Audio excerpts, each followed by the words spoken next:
Thank you, friends, for joining. Thank you for watching.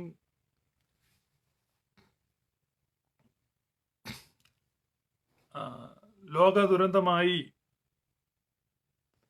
COVID-19 രോഗബാധയാൽ ലോകരാജ്യങ്ങൾ പരിഭ്രമിച്ച് വിറങ്ങലിച്ച് നിൽക്കുകയാണ്. എന്ത് ചെയ്യണമെന്നറിയാതെ മനുഷ്യർ നിർജീവന്മാർ ആയിക്കൊണ്ടിരിക്കുന്ന ഒരു കാലം. യൂറോപ്പിലൊക്കെ വളരെ ഗുരുതരമായ സ്ഥിതിവിശേഷമാണ് തുടരുന്നത്. അവിടങ്ങളൊക്കെയുള്ള മലയാളി ഫാമിലീസും ഒക്കെ വളരെ പ്രയാസത്തിലാണ്.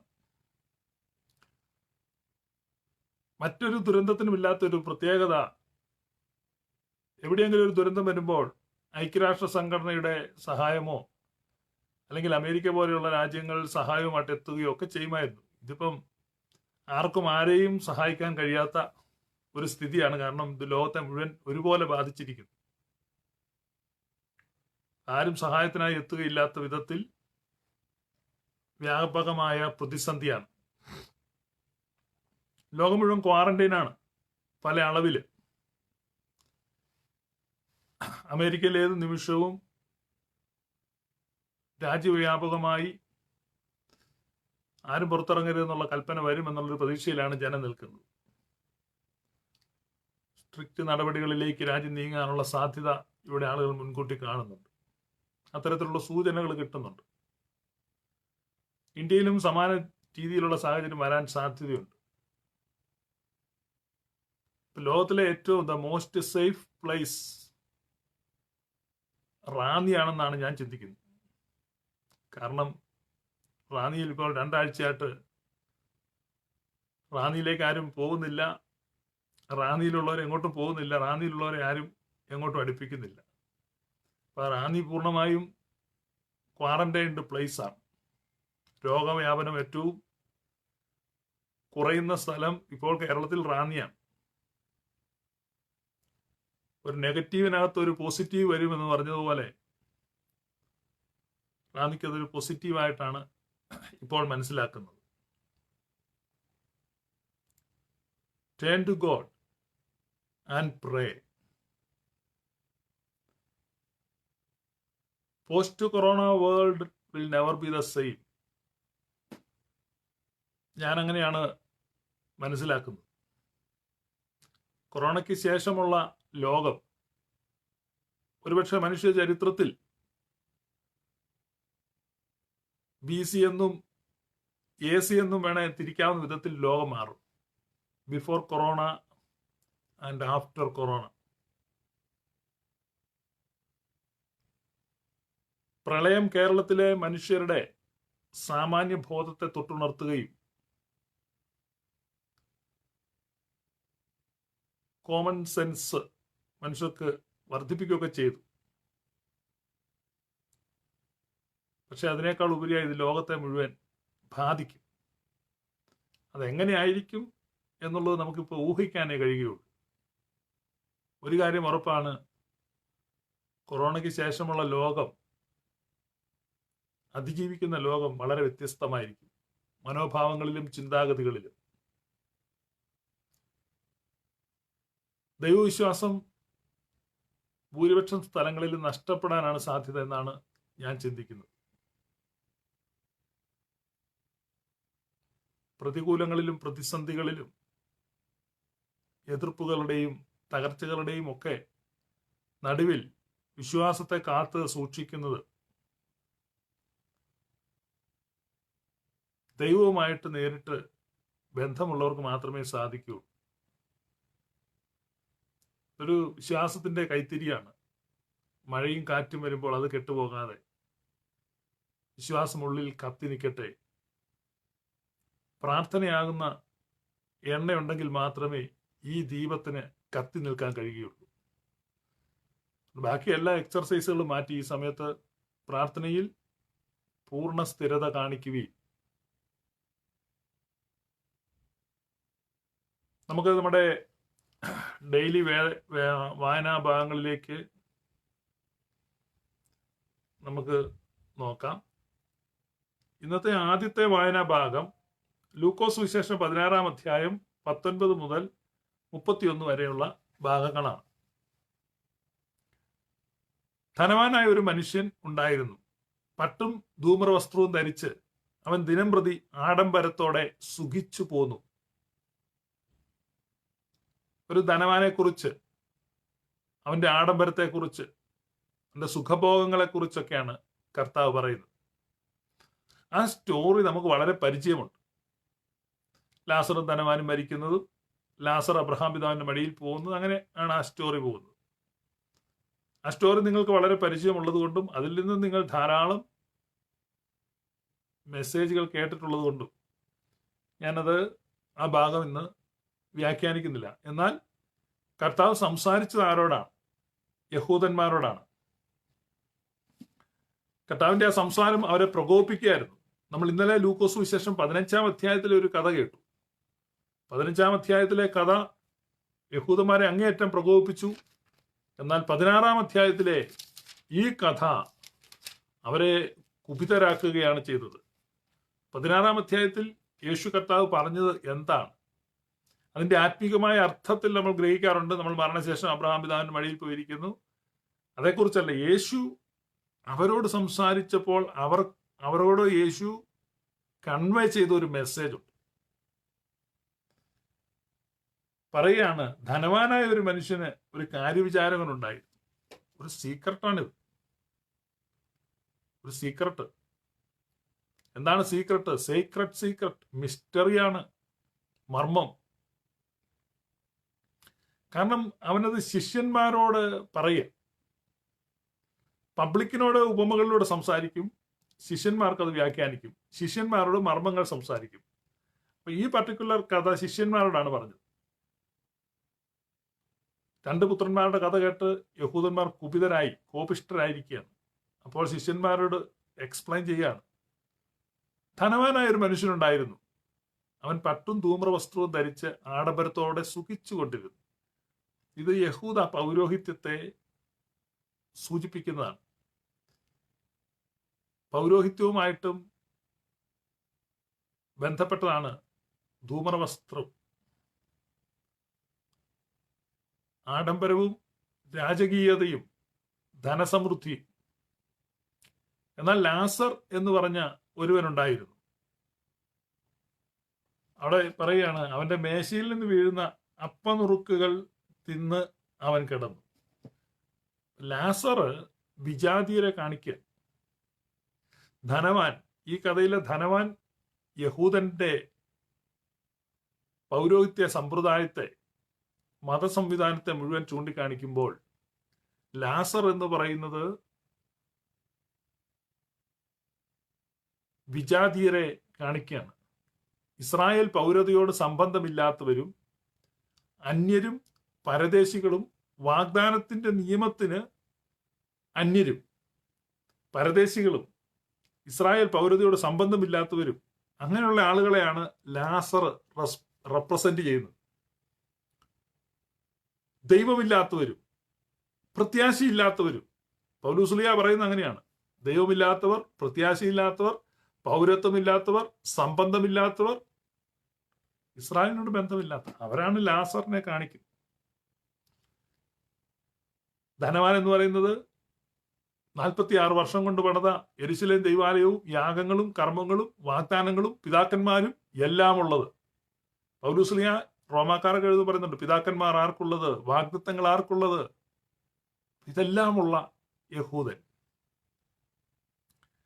ആ പ്രൗഢിയിൽ, ആ പാരമ്പര്യത്തിൽ അബ്രഹാം ഞങ്ങൾക്ക് പിതാവുണ്ട് എന്ന് അഭിമാനിക്കുന്ന ആ യഹൂദനെയാണ് ഈ ധനവാൻ റെപ്രസെന്റ് ചെയ്യുന്നത്. ലാസർ ജാതികളെ റെപ്രസെന്റ് ചെയ്യാണ്. കുഷ്ഠം പിടിച്ച്, വ്രണങ്ങൾ പിടിച്ച് കിടക്കുക. അതിന് നമ്മൾ സുറൈഫാനിക്കാരി ജാതി സ്ത്രീ നമ്മൾ കഴിഞ്ഞ ഞായറാഴ്ച ചിന്തിച്ചു. ആ ജാതിയിലെ സ്ത്രീ വന്ന് യേശുവിനോട് പറയുമ്പോൾ, മക്കളുടെ അപ്പം നായ്ക്കുട്ടികൾക്ക് ഇട്ട് കൊടുക്കുന്നത് വിഹിതമല്ല. മക്കളെന്ന് പറഞ്ഞാൽ യഹൂദനാണ്. അവൻ മേശമേൽ നിന്ന് കഴിക്കുകയാണ്. ഇപ്പൊ ജാതികൾ ആരാണ്? അപ്പം നായ്ക്കുട്ടികളാണ്. അപ്പോൾ ആ സ്ത്രീ പറയാണ്, മേശമേൽ നിന്ന് വീഴുന്ന നുറുക്കുകൾ നായ്ക്കുട്ടികൾക്ക് കഴിക്കാമല്ലോ. ഇവിടെ അതേ എക്സാക്ട് അനാലജിയാണ് യേശു ഉപയോഗിക്കുന്നത്. ധനവാന്റെ മേശയിൽ നിന്ന് വീഴുന്ന ആ നുറുക്കുകൾ ഈ ലാസർ തിന്നിരുന്നു. ഇത് രണ്ട് സംവിധാനമാണ്. ധനവാൻ യഹൂദനെയും ലാസർ വിജാതീയരെയും കാണിക്കും. അവിടെ ആ സ്റ്റോറി പുരോഗമിക്കുകയാണ്. രണ്ടുപേരും മരിക്കുകയാണ്. ധനവാനും മരിച്ചു, ലാസറും മരിച്ചു. രണ്ടുപേരും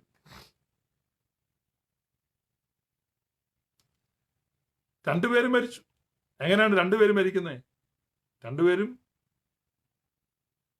രണ്ടുപേരും എന്നല്ല, ലോകത്തുള്ള മുഴുവൻ പേരും കൂടെ മരിച്ച ഒരു സംഭവമുണ്ട്. അതാണ് ക്രിസ്തുവിന്റെ മരണം. ക്രിസ്തു മരിച്ചപ്പോൾ ധനവാനും മരിച്ചു, ലാസറും മരിച്ചു, ലോകത്തിലെ എല്ലാവരും മരിച്ചു. സ്ഥിതിഗതികൾ മാറി. ധനവാന്റെ പദവി മാറി. മരണത്തിന് ശേഷം, മരണാനന്തരം, അത് ക്രിസ്തുവിന്റെ മരണത്തിന് ശേഷം ധനവാൻ തീച്ചൂളയിലായി.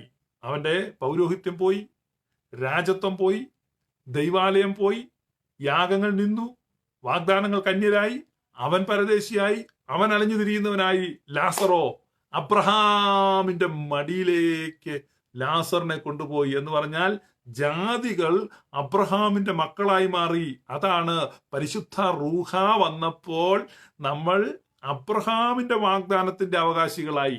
പൗലുസ്ലിഹ എഴുതുകയാണ് നമ്മൾ അബ്രഹാമിന്റെ, ഗലാത്യ ലേഖനം 3-ാം അധ്യായത്തിൽ അബ്രഹാമിന്റെ വാഗ്ദാനത്തിന് നമ്മൾ എന്തായിത്തീരുകയാണ്?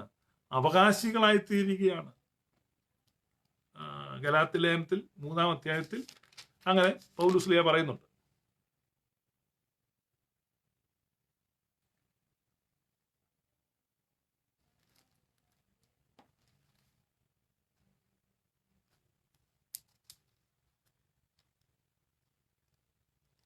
എന്നാൽ അബ്രഹാമിനും അവന്റെ സന്തതിക്കും വാഗ്ദത്തങ്ങൾ ലഭിച്ചു. സന്തതികൾക്കും എന്ന അനേകരെ കുറിച്ചല്ല, നിന്റെ സന്തതിക്കും എന്ന ഏകനെ കുറിച്ച് അത്രേ പറയുന്നത്. അത് ക്രിസ്തു തന്നെ. ഞാൻ പറയുന്നതിന്റെ താല്പര്യമോ, അപ്പം ഈ വാഗ്ദത്തം അബ്രഹാമിന് ലഭിച്ചു എന്ന് പറയുമ്പോൾ അബ്രഹാമിന്റെ സന്തതിക്ക്, ക്രിസ്തുവിന് ആ വാഗ്ദത്തം ലഭിച്ചു. അപ്പോൾ ആത്മാവിനെ നമുക്ക് ലഭിക്കുമ്പോൾ ആ ആത്മാവിനു 3-ാം അധ്യായം 13-ാമത്തെ വാക്യം, മരത്തിന്മേൽ തൂങ്ങുന്നവനെല്ലാം ശപിക്കപ്പെട്ടവൻ എന്ന് എഴുതിയിരിക്കുന്ന പോലെ ക്രിസ്തു നമുക്ക് വേണ്ടി ശാപമായി തീർന്നു. ന്യായപ്രമാണത്തിന്റെ ശാപത്തിൽ നിന്നും നമ്മെ വിലക്കി വാങ്ങി. അബ്രഹാമിന്റെ അനുഗ്രഹം ക്രിസ്തുയേശുവിൽ ജാതികൾക്ക് വരേണ്ടതിന് നാം ആത്മാവെന്ന വാഗ്ദത്ത വിഷയം വിശ്വാസത്താൽ പ്രാപിക്കേണ്ടതിന് തന്നെ. അപ്പോൾ ക്രിസ്തു മരിച്ചു കഴിഞ്ഞപ്പോൾ, അതാണ് മരണാനന്തരം എന്ന് പറഞ്ഞാൽ. മരണാനന്തരം ധനവാൻ എവിടേക്ക് പോയി? യാതനാസ്ഥലത്തേക്കും. ലാസർ എവിടേക്ക് പോയി? Promoted to the bosom of Abraham. ഇപ്പൊ നമ്മൾ എവിടെയാണ്? ലാസർ ആകുന്ന ജാതികൾ എവിടെയായിരിക്കുന്നത്? അബ്രഹാമിന്റെ മടിയിലാണ് ഇരിക്കുന്നത്. അതാണ് ഗലാത്യർ 3:13 പറയുന്നത്, നമ്മൾ അബ്രഹാമിന്റെ മടിയിലാണ് ഇരിക്കുന്നത്. കാരണം നമ്മൾ അബ്രഹാമിന്റെ അനുഗ്രഹം ക്രിസ്തുയേശുവിലൂടെ നമുക്ക് കിട്ടി. ഈ കഥയൊക്കെ കേട്ട് എത്രയോ കൊച്ചു കുഞ്ഞുങ്ങൾ പേടിച്ചിട്ടുണ്ട്. എത്രയോ പേര്, നമ്മുടെ അലക്സാണ്ടർ മാത്യു അച്ചാനൊക്കെ പുഷ്പം കാണിക്കുന്നുണ്ട്. അതിന്റെ കാരണം എന്താന്ന് വെച്ചാൽ ഈ കഥയൊക്കെ ആളുകളെ പേടിപ്പിച്ചിട്ടുണ്ട്. ഇതിങ്ങനെ നിങ്ങളെ കത്തുന്ന നരകത്തിൽ കൊണ്ടിടുവെന്ന്. ഈ ധനവാൻ എന്ന് പറഞ്ഞു കഴിഞ്ഞാൽ 10 രൂപ കയ്യിലിരിക്കുന്നതല്ല, യഹൂദനാണ്. അവൻ തീച്ചൂളയിലേക്ക്, ക്രിസ്തുവിന്റെ ക്രൂശീകരണത്തോടുകൂടെ അവന്റെ ദൈവാലയം നശിച്ചു, അവന്റെ യാഗങ്ങൾ നിലച്ചു, അവന്റെ പൗരോഹിത്യം നശിച്ചു, അവന്റെ പ്രവചനം പോയി, രാജത്വം പോയി, ലോകത്തവർ ഏതുമില്ലാത്തവരായി തീർന്നു. ലിറ്ററലി അവർ നരകത്തിൽ വീണു. പൗരോഹിത്യം, രാജ്യം, പ്രവചനമെന്നീവയന്യേ യൂതന്മാരെ നിങ്ങളുടെ നിലയം, സർവം ശൂന്യം. ദേവാ ദയുണ്ടാക്കേണം നാഥ, കൃപ തോന്നേണമൻപാൽ.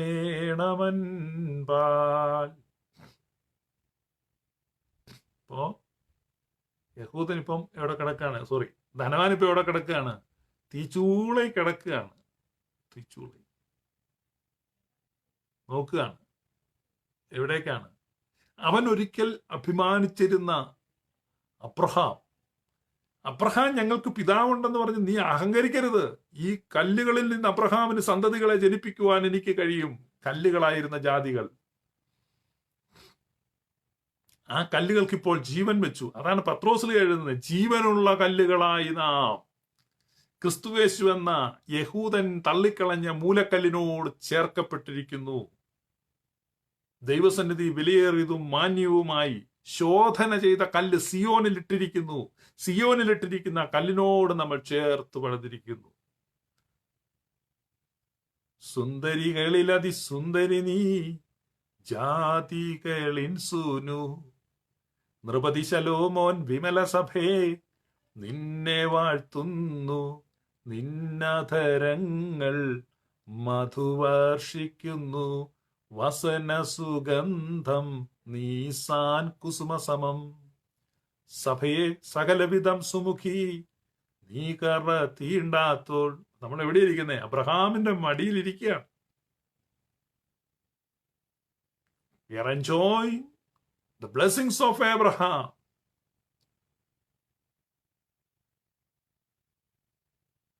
പരിശുദ്ധ റൂഹായുടെ റൂഷ്മായാൽ മുദ്ര കുത്തപ്പെട്ടിരിക്കുമ്പോൾ, മാമോദീസായുടെ റൂഷ്മായാൽ മുദ്ര കുത്തപ്പെട്ടിരിക്കുമ്പോൾ, ഈ തൃത്വം നമ്മുടെ കടങ്ങളെ പരിഹരിച്ചിരിക്കുന്നു, പാപങ്ങളെ മോചിച്ചിരിക്കുന്നു, വ്രണങ്ങളെ മാറ്റിയിരിക്കുന്നു. പാപത്തിന്റെ വ്രണങ്ങൾ മാറി. നയവാൻ യോർദാനിലിറങ്ങി മുങ്ങിപ്പൊങ്ങിയപ്പോൾ അവന്റെ ത്വക്ക് ഒരു ശിശുവിന്റെ ത്വക്ക് പോലെയായി മാറിയെന്ന് പറഞ്ഞതുപോലെ ലാസറിന്റെ വ്രണങ്ങൾ കാണാനില്ല. നായ്ക്കൾ നക്കിക്കൊണ്ടിരുന്ന ലാസർ അബ്രഹാമിന്റെ മടിയിൽ ഇരിക്കുന്നു. ലാസർ വാസ് പ്രൊമോട്ടഡ്.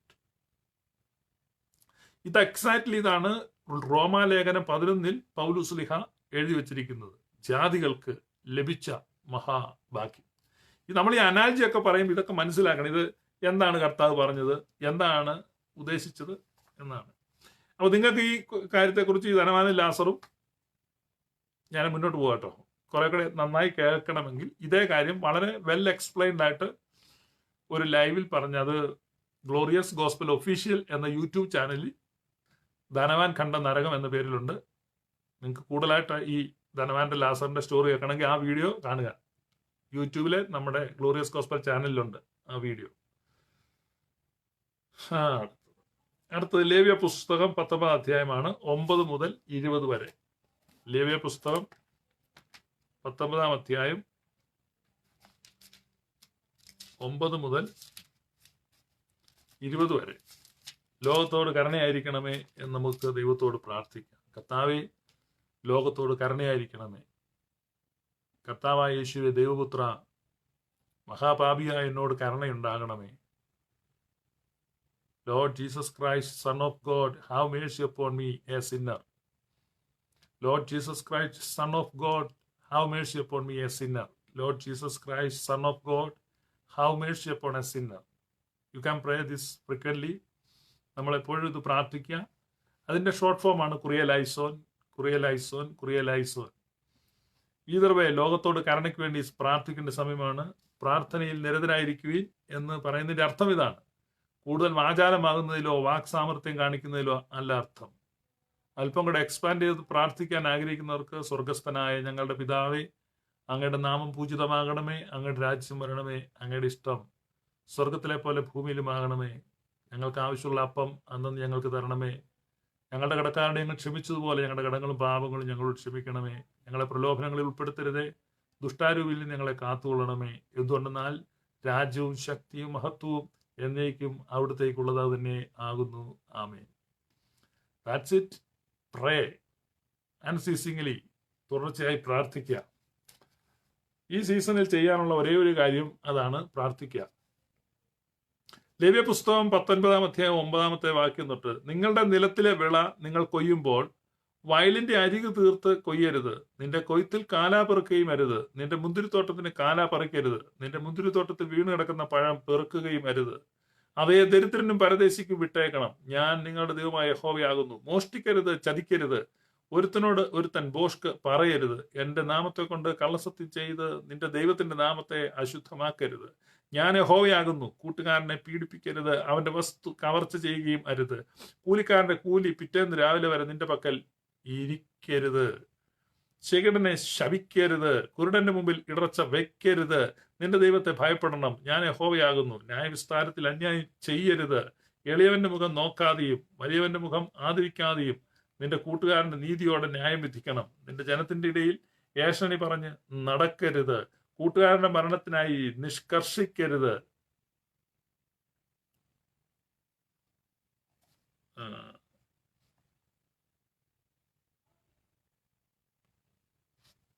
കണ്ണാടി വെക്കാത്തോണ്ടേ വായിക്കാൻ ബുദ്ധിമുട്ടാണ്. കണ്ണാടിയൊക്കെ ഏതുവഴി പോകുന്നു.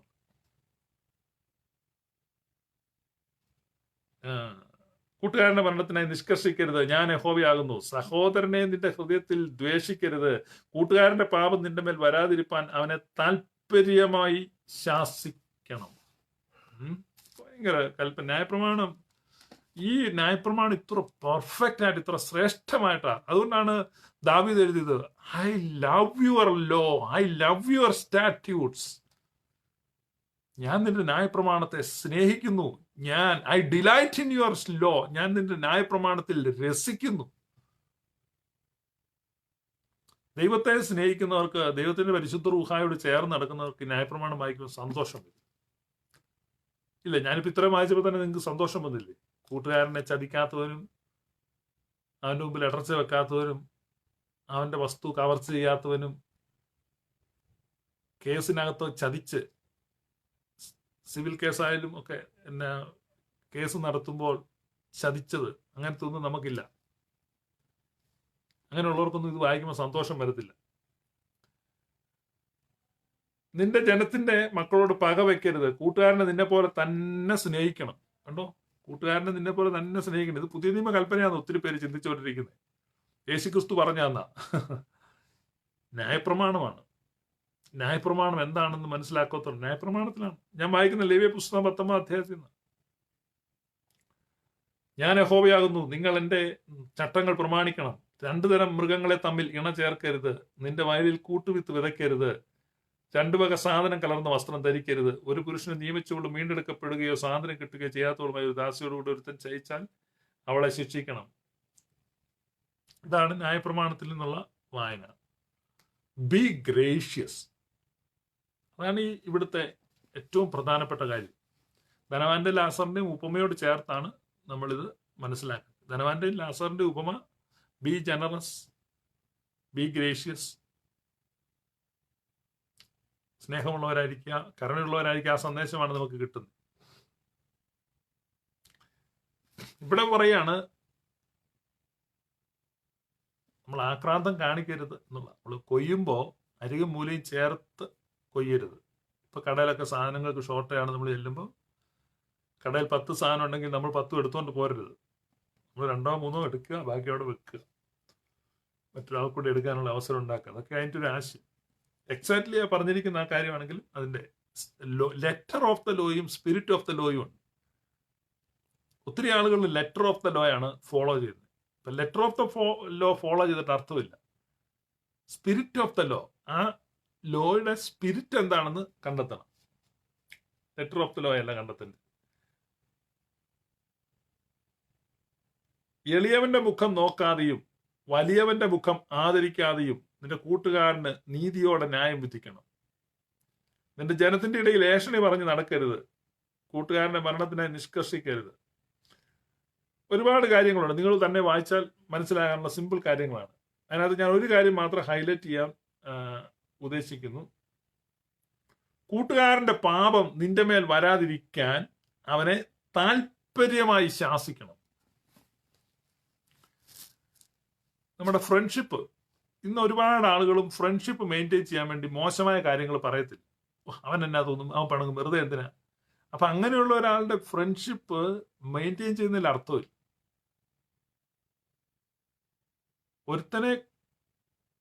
ഒരുത്തൻ എങ്ങനെയുള്ളവനാണെന്ന് അറിയണേ അവന്റെ കൂട്ടുകാരൻ എങ്ങനെയുള്ളവനാണെന്ന് നോക്കിയാൽ മതി. നമ്മുടെ കൂട്ടുകാരനാണെങ്കിൽ നമ്മൾ അവനെ താല്പര്യത്തോടെ ശാസിക്കണം. ഇരുമ്പ് ഇരുമ്പിന് മൂർച്ച കൂട്ടുന്നു, മനുഷ്യന് മൂർച്ച കൂട്ടും. അതുകൊണ്ട് ഇന്നത്തെ ഒരുപാട് ആളുകളുടെ റിലേഷൻഷിപ്പ് അങ്ങനെയാണ്. ഹായ് കുട്ട, മോനെ, മോളു, ചക്കരെ എന്നെല്ലാം പറഞ്ഞ് എല്ലാം അങ്ങ് പ്രോത്സാഹിപ്പിക്കും. എന്ത് ചെയ്താലും പ്രോത്സാഹിപ്പിക്കും. അത് ബൈബിള് അങ്ങനെയല്ല പറയുന്നത്. നിങ്ങൾ താല്പര്യമായി തെറ്റ് കണ്ടാൽ ശാസിക്കണം.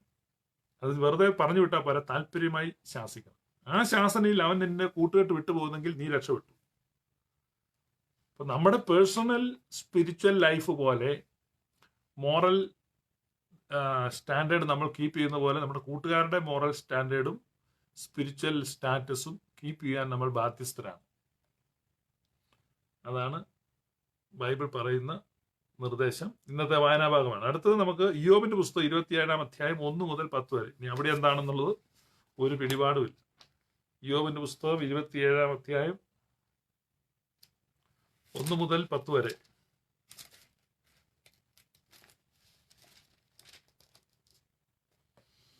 ഇയ്യോബ് തന്റെ സുഭാഷിതം തുടർന്ന് ചൊല്ലിയത് എന്തെന്നാൽ, എന്റെ ന്യായം നീക്കിക്കളഞ്ഞ ദൈവത്താണ്, എനിക്ക് മനോവിസനം വരുത്തിയ സർവശക്തനാണ്. എന്റെ പ്രാണൻ മുഴുവനും എന്നിലും ദൈവത്തിന്റെ ശ്വാസം എന്റെ മൂക്കിലുമുണ്ടല്ലോ. എന്റെ അതരം നീതികേട് സംസാരിക്കുകയില്ല, എന്റെ നാവ് വ്യാജം ഉച്ചരിക്കുകയുമില്ല. നിങ്ങളുടെ വാദം ഞാൻ ഒരു നാളും സമ്മതിക്കുകയില്ല, മരിക്കുവോളം എന്റെ നിഷ്കളങ്കത്തെ ഉപേക്ഷിക്കുകയുമില്ല. എന്റെ നീതി ഞാൻ വിടാതെ മുറുകെ പിടിക്കുന്നു. എന്റെ ഹൃദയം എന്റെ നാളുകളിൽ ഒന്നിനെയും ആക്ഷേപിക്കുന്നില്ല. എന്റെ ശത്രു ദുഷ്ടനെ പോലെയും എന്റെ എതിരാളി നീതികെട്ടവനെ പോലെയും ആകട്ടെ. ദൈവം വഷളനെ ഛേദിച്ച് അവന്റെ പ്രാണൻ എടുത്തു കളഞ്ഞാൽ അവൻ എന്ത് പ്രത്യാശ ശേഷിപ്പുള്ളൂ? അവന് കഷ്ടത വരുമ്പോൾ ദൈവം അവന്റെ നിലവിളി കേൾക്കുമോ? അവൻ സർവശക്തനിൽ ആനന്ദിക്കുമോ? എല്ലാ കാലത്തും ദൈവത്തെ വിളിച്ചപേക്ഷിക്കുമോ? ഇയ്യോബ് തന്റെ ജീവിതത്തിലെ കഷ്ടതയുടെ നടുവിൽ നിന്ന് പറയുകയാണ്, ഈ ദൈവത്തിന്റെ ശ്വാസമാണ് എന്റെ മൂക്കിലിരിക്കുന്നത്. എനിക്ക് ഒത്തിരി കഷ്ടങ്ങൾ, നഷ്ടങ്ങൾ, അപമാനം, നിന്ദ, സ്വന്തം ഭാര്യ വരെ അവനോട് പോയി ചത്തൂടെ എന്ന് ചോദിക്കുന്നു. സ്റ്റിൽ ഇയ്യോബ് പറയുന്നു, ഞാൻ എൻ്റെ ദൈവത്തിൽ സന്തോഷിക്കും. ഞാൻ എൻ്റെ നിഷ്കളങ്കത്വം ഉപേക്ഷിക്കുകയില്ല. എൻ്റെ നീതി ഞാൻ മുറുകെ പിടിക്കും. ഞാൻ സർവശക്തനിൽ ആനന്ദിക്കും. ഹബക്കൂക്ക് പറയുന്നത് ഇതാണ്: അത്തിമരങ്ങൾ പൂക്കുന്നില്ലെങ്കിലും, മുന്തിരിവള്ളി തളിർക്കുന്നില്ലെങ്കിലും, ഒലിവ് വൃക്ഷം അതിന്റെ ഫലം തരുന്നില്ലെങ്കിലും, ഗോശാലയിൽ കന്നുകാലികൾ അറ്റുപോയാലും, വയലിൽ ധാന്യം വിളയാതിരുന്നാലും, പിന്നെ ഇതിൽ കൂടുതൽ എന്താ സംഭവിക്കാനുള്ളത്? Fig tree shall not blossom. അത്തി പൂക്കുന്നില്ല, മുന്തിരി തളിർക്കുന്നില്ല. അത്തി തോട്ടത്തിൽ നിന്ന് ആള് വന്ന് പറഞ്ഞ അത്തിവൃക്ഷം ഇപ്രാവശ്യം പൂക്കുന്നില്ല കേട്ടോ, ഈ സീസണിൽ അത്തിപ്പഴമില്ല, മുന്തിരി ഇല്ല, ഒലിവില്ല, വയലിൽ നിന്ന് പറഞ്ഞു ഗോതമ്പൊന്നുമില്ല, വിളവില്ല. കന്നുകാലിയെ നോക്കുന്നവർ പറയുന്നു, ഗോശാലയിൽ കന്നുകാലികളെല്ലാം ചത്തുപോയി, എല്ലാം ചത്തു കിടക്കുന്നു. ഓരോ രോഗങ്ങളാണ്. പറവകൾ ചത്തു, മൃഗങ്ങൾ ചത്തു, കൃഷികൾ നശിച്ചു, സകലതും നഷ്ടം. അപ്പോൾ ഹബക്കൂക്ക് പറയാണ്, എങ്കിലും ഞാൻ കർത്താവിൽ സന്തോഷിക്കും. I will rejoice in the Lord. അതിന്റെ കാരണം എന്താണെന്ന് നമ്മൾ ആരോട് ചോദിക്കണം എന്നറിയാം? നെഹമ്യാവിനോട് ചോദിക്കണം. നെഹമ്യാവിന്റെ പുസ്തകം 8-ാം അധ്യായം 10-ാം വാക്യത്തിൽ നെഹമ്യാവ് പറയാണ്, joy in the Lord, that is our strength. കർത്താവിലുള്ള സന്തോഷമാണ് നമ്മുടെ ബലം, നമ്മുടെ ധൈര്യം. ഇയ്യോബ് പറയാണ്, ഞാൻ സർവശക്തനിൽ ആനന്ദിക്കും. ദാവീദ് പറയാണ്, അവന്റെ ചട്ടങ്ങളിൽ ഞാൻ രസിക്കുന്നു, ന്യായപ്രമാണത്തിൽ ഞാൻ പുകഴുന്നു. Let us delight in God and his statutes. ദൈവത്തിലും അവന്റെ വിധികളിലും സന്തോഷിക്കാം. തിരുവെഴുത്തുകളിലേക്ക് നമുക്ക് മുഖം പൂഴ്ത്താം. ദൈവ സാന്നിധ്യം നമുക്ക് അന്വേഷിക്കാം, ആരായാം. അതാണ് നമ്മൾ ഇന്ന് രാവിലത്തെ ലൈവിൽ ഞാൻ പറഞ്ഞത്. നമ്മുടെ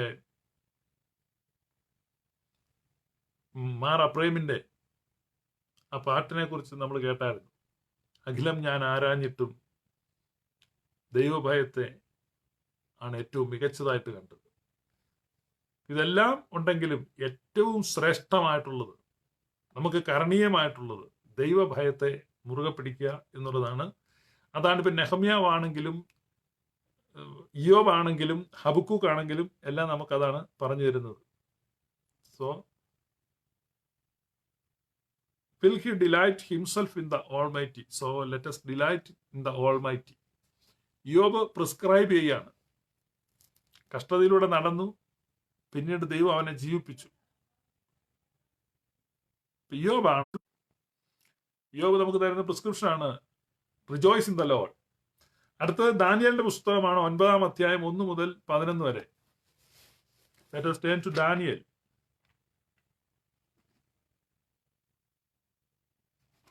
ദാനിയേലിന്റെ പുസ്തകം 9-ാം അധ്യായം 1 മുതൽ 11 വരെ. കൽദയ രാജ്യത്തിന് രാജാവായി തീർന്നവനും മേദ്യ സന്തതിയിലുള്ള അഹശ്വരോഷിന്റെ മകനുമായ ദാര്യാവേശിന്റെ 1-ാം ആണ്ടിൽ അവന്റെ വാഴ്ചയുടെ 1-ാം ആണ്ടിൽ തന്നെ ദാനിയേൽ എന്ന ഞാൻ യെരുശലേമിന്റെ ശൂന്യാവസ്ഥ 70 സംവത്സരം കൊണ്ട് തീരുമെന്നിങ്ങനെ യഹോവയുടെ അരുളപ്പാട് യിരെമ്യാ പ്രവാചകനുണ്ടായ പ്രകാരം ഒരു കാലസംഖ്യ പുസ്തകങ്ങളിൽ നിന്ന് ഗ്രഹിച്ചു. അപ്പോൾ ഞാൻ ഉപവസിച്ചു, രട്ടെടുത്തും വെണ്ണീറിൽ ഇരുന്നു കൊണ്ടും പ്രാർത്ഥനയോടും യാചനകളോടും കൂടി അപേക്ഷിക്കേണ്ടതിന് ദൈവമായ കർത്താവിലേക്ക് മുഖം തിരിച്ചു. പ്രയർ ആൻഡ് സപ്ലിക്കേഷൻസ് നമ്മൾ മിനിഞ്ഞാന്നത്തെ ലൈവിൽ ചിന്തിച്ചതാണ്. I will pour out the spirit of grace and supplications. കൃപകളുടെയും യാചനകളുടെയും ആത്മാവിനെ, കൃപയുടെയും യാചനകളുടെയും ആത്മാവിനെ നമുക്ക് തരികയാണ്. അതേ ആത്മാവിൽ ദാനിയേൽ പ്രാർത്ഥിക്കുകയാണ്. പ്രാർത്ഥനകളാലും യാചകനകളാലും തന്നെ അപേക്ഷിക്കേണ്ടതിന് ദൈവമായ കർത്താവിലേക്ക് മുഖം തിരിച്ചു.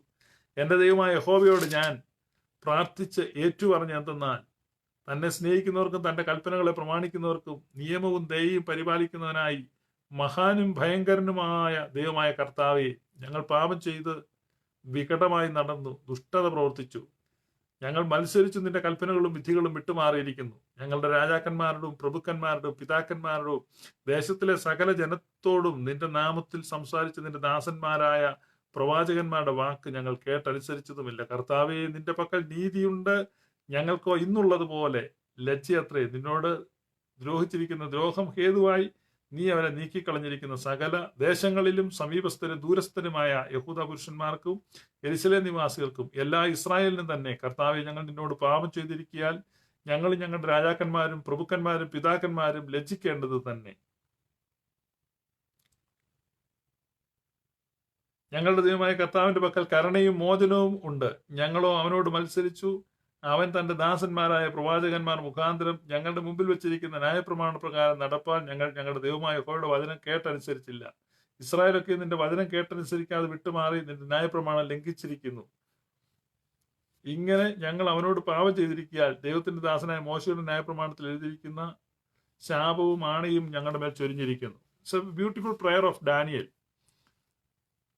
ഇതിനോട് ഈ ഒരു പ്രാർത്ഥനയുടെ പാറ്റേണിലാണ് സുറിയാനി സഭയുടെ പ്രാർത്ഥനകളെല്ലാം ഉള്ളത്. കരുണയ്ക്ക് വേണ്ടിയുള്ള പ്രാർത്ഥനകൾ ഇപ്പൊ നമ്മൾ ഈ ഓൺലൈനിലൊക്കെ പ്രചരിക്കുന്നു. നമ്മുടെ ഈ സീസണിൽ വേണ്ടിയ ഒരു പ്രാർത്ഥനയാണ്. ഇവിടെ ഒരു പ്രധാന കാര്യം നിങ്ങൾ ചിന്തിക്കേണ്ടതാണ്. ഈ സ്റ്റേറ്റും ചർച്ചും, അതായത് ഗവൺമെന്റും സഭയും പലരും രണ്ടായിട്ട് കാണുന്നുണ്ട്. പക്ഷെ ബൈബിളിൽ ഒരിക്കലും അങ്ങനെ കാണുന്നില്ല. ആദ്യകാലം മുതൽ ഈ ഗവൺമെന്റും സഭയും ഒരുമിച്ചാണ് പോകുന്നത്. ദൈവം ഭൂമിയിൽ 3 ഇൻസ്റ്റിറ്റ്യൂഷൻ സ്ഥാപിച്ചിട്ടുണ്ട്. ദൈവം സ്ഥാപിച്ച 3 ഇൻസ്റ്റിറ്റ്യൂഷൻസ് ആണ് ലോകത്തുള്ളത്. God establish 3 institutions. ഒന്ന് ഫാമിലി. ദൈവമാണ്. Family is the idea of God. മനുഷ്യന്റെ ഐഡിയ അല്ല, ദൈവത്തിന്റെ ഐഡിയ. ആദം ഏകനായിരിക്കുന്നത് നന്നല്ല എന്ന് ദൈവമാണ് കണ്ടത്. അവന് തക്ക തുണയെ കൊടുത്ത ദൈവമാണ്. സന്താനപുഷ്ടിയുള്ളവരായി പെരുകണമെന്ന് പറഞ്ഞ ദൈവമാണ്. അപ്പോൾ ഒരുത്തന് ഒരു ഭാര്യ ഉണ്ടായിരിക്കണം, മക്കളുണ്ടായിരിക്കണം, ഫാമിലി ഉണ്ടാകണം. അത് ദൈവമാണ് പറഞ്ഞത്. ഇന്നത്തെ മോഡേൺ ഐഡിയയിൽ ഒറ്റയ്ക്കൊറ്റയ്ക്ക് നടക്കുക എന്നുള്ളതാണ്. സ്വേച്ഛ അന്വേഷിച്ച് സ്വതന്ത്രമായി നടക്കുക. യൂറോപ്പിലൊക്കെ സംഭവിച്ചതാണ്. യൂറോപ്പിൽ ക്രിസ്ത്യാനിറ്റി തകർന്നു പോയത് അങ്ങനെയാണ്. ജനസംഖ്യ കുറഞ്ഞു. കാരണം അവർക്ക് സ്വാതന്ത്ര്യം വേണം. ഇഷ്ടമുള്ളവരെ നടക്കണം. ലേറ്റ് നൈറ്റിൽ നൃത്തശാലയിലൊക്കെ നൃത്തം ചെയ്ത് എപ്പോഴേലും വന്ന് കിടക്കണം. പിള്ളേരെ നോക്കാനൊന്നും നേരമില്ല. അതൊരു അസൗകര്യമായിട്ട് അവർ കരുതി. ഗർഭം ധരിച്ച് 9 മാസം ഇതുകൊണ്ട് നടക്കുന്ന സ്ത്രീകൾക്ക് ഇഷ്ടമില്ലാതെയായി. കുട്ടികളെ നോക്കുന്നതിന് വരെ പട്ടികളെ കൊണ്ട് നടക്കാൻ തുടങ്ങി. അങ്ങനെ യൂറോപ്പ് നശിച്ചു. ദൈവത്തിന്റെ ഐഡിയ ആണ് ഫാമിലി എന്നുള്ളത്. ആ ഫാമിലിക്ക് എതിരായിട്ടുള്ള മൂവ്മെന്റ് ഇപ്പൊ കേരളത്തിലും അത് പ്രബലമായിട്ടുണ്ട്. ആ ഐഡിയ വേണ്ട. ഡിവോഴ്സ് ചെയ്തിട്ടുള്ള ഭാര്യമാരെ ഉപേക്ഷിച്ചിട്ടുള്ള ചില ആളുകളാണ് ഇതിന് നേതൃത്വം കൊടുക്കുന്നത്. ഭർത്താക്കന്മാരൊക്കെ അനുസരിക്കാത്ത ചില സ്ത്രീകളുമുണ്ട് അതേപോലെ ഉള്ള കാര്യങ്ങൾ പറഞ്ഞു. ഫാമിലിക്കെതിരെയായിട്ടാണ് പിശാചിന്റെ ഏറ്റവും നമ്പർ 1 നോട്ടം. രണ്ടാമത് ദൈവം എസ്റ്റാബ്ലിഷ് ചെയ്തതാണ് ഗവൺമെന്റ്. മൂന്നാമത് അവസാനമായും റിവീൽ ചെയ്തതാണ് ചർച്ച്. അപ്പൊ ഫാമിലിയും ഗവൺമെന്റും ചർച്ചും ദൈവത്തിന്റെ ഇൻസ്റ്റിറ്റ്യൂഷൻസ് ആണ്. ഇത് മൂന്നും ഒരുമിച്ച് കോ എക്സിസ്റ്റ് ചെയ്താണ് നിൽക്കുന്നത്. ഇത് മൂന്നും ഒരുമിച്ചാണ് പോകുന്നത്. ഇപ്പൊ ചില ആളുകൾ പള്ളി പരാജയപ്പെട്ടു, സർക്കാർ മുന്നോട്ട് പോകുന്നു, ഇങ്ങനെയൊക്കെ പറയുന്നുണ്ട്. ഒരിക്കലില്ല. കാരണം സർക്കാരും പള്ളിയും ഒരുമിച്ചാണ് പോകേണ്ടത്. ഒത്തിരി ആളുകൾ ഈ ഇതിങ്ങനെ ഡിഫറൻഷിയേറ്റ് ചെയ്തിരിക്കുമ്പോൾ ഒത്തിരി ആളുകൾ അങ്ങനെ ചിന്തിക്കുന്നു. ഒരിക്കലല്ല. നിങ്ങൾ ബൈബിൾ മൊത്തം നോക്കണം. ബൈബിളിൽ എവിടെ നോക്കിക്കഴിഞ്ഞാലും ക്ഷാമമോ കീടബാധയോ വസന്തങ്ങളോ യുദ്ധമോ അങ്ങനെ എന്ത് വന്നാലും ചർച്ചും ഗവൺമെന്റും ഒരുമിച്ചാണ് പോകുന്നത്. അല്ല, ഇത് തമ്മിൽ വ്യത്യാസമില്ല, വേർപിരിക്കാൻ കഴിയില്ല. വേർപിരിക്കരുത്, ഒരുമിച്ച് പോകുന്നതാണ് എപ്പോഴും ഹെൽത്തി ആയിട്ടുള്ളത്. അതുകൊണ്ടാണ് ഇവിടെ പ്രസിഡന്റ് ട്രംപ് കഴിഞ്ഞ ഞായറാഴ്ച പ്രാർത്ഥനാ ദിനമായി പ്രഖ്യാപിച്ചു. Let us pray. ഇപ്പൊ ഗവൺമെന്റ് ദൈവത്തിങ്കിലേക്ക് തിരിയുകയാണ്. അല്ല ദൈവനിഷേധമായ അല്ലെ ചർച്ചിനെ സ്റ്റേറ്റിൽ നിന്ന് ഡിഫറൻഷിയേറ്റ് ചെയ്ത് മാറ്റുന്നതല്ല. അതല്ല ബിബ്ലിക്കലി. ഇസ്രായേലിനെ കഷ്ടപ്പെടുത്തുന്നവനാണോ ഈ നിൽക്കുന്നത്? ഒരു കുറ്റിക്കാട്ടിൽ വെച്ച് ഏലിയാവിനെ കാണുമ്പോൾ ചോദിക്കുന്നത് അല്ലല്ലല്ല, നീയും നിന്റെ പിതൃഭവനവുമല്ല ഇസ്രായേലിനെ കഷ്ടപ്പെടുന്നത്.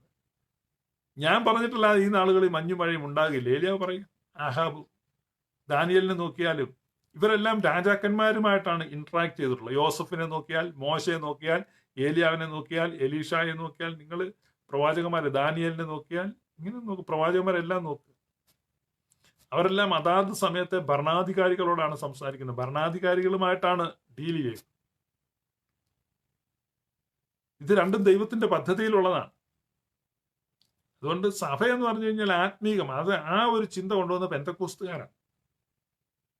പെന്തക്കോസ്തുകാർ വന്നേ പിന്നെയാണ് രാഷ്ട്രീയത്തിൽ ഇടപെടരുത്, അത് തെറ്റാണ്, അത് എൻറ്റയർലി ഡിഫറൻ്റ് ആണ്. രാഷ്ട്രീയത്തിൽ ഇടപെടണം. രാഷ്ട്രീയം ദൈവത്തിൻ്റെതാണ്. കാരണം മനുഷ്യർ ദൈവത്തിന്റെ, നമ്മൾ ദൈവത്തിന്റെ വകയാണ്.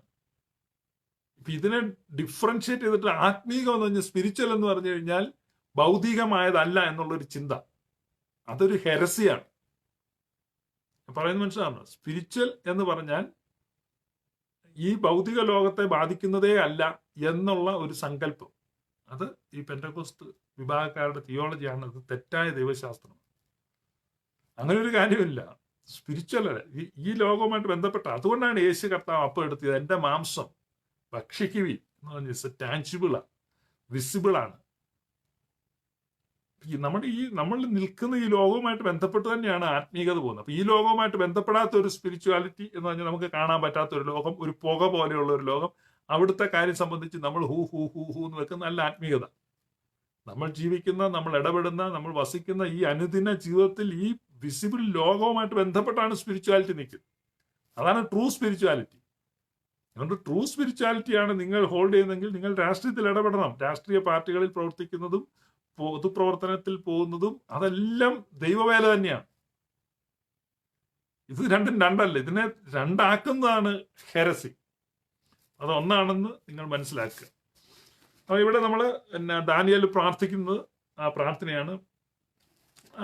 ഐ ഡോണ്ട് തിങ്ക് ദാറ്റ് അതിനകത്തൊരു ഫർദർ എക്സ്പ്ലനേഷൻ നമുക്ക് വേണം, അല്ലെങ്കിൽ ഒരു എന്നതാ അതിന് പറയുന്നത്, ഒരു പുതിയ വ്യാഖ്യാനം അവിടെ അതിനാവശ്യമാണ് എന്ന് ഞാൻ ചിന്തിക്കുന്നില്ല. ദാനിയേൽ പ്രാർത്ഥിച്ചതിന് സമാനമായിട്ടാണ് പ്രാർത്ഥനകൾ നമ്മൾ ഇന്ന് നടക്കുന്നത്.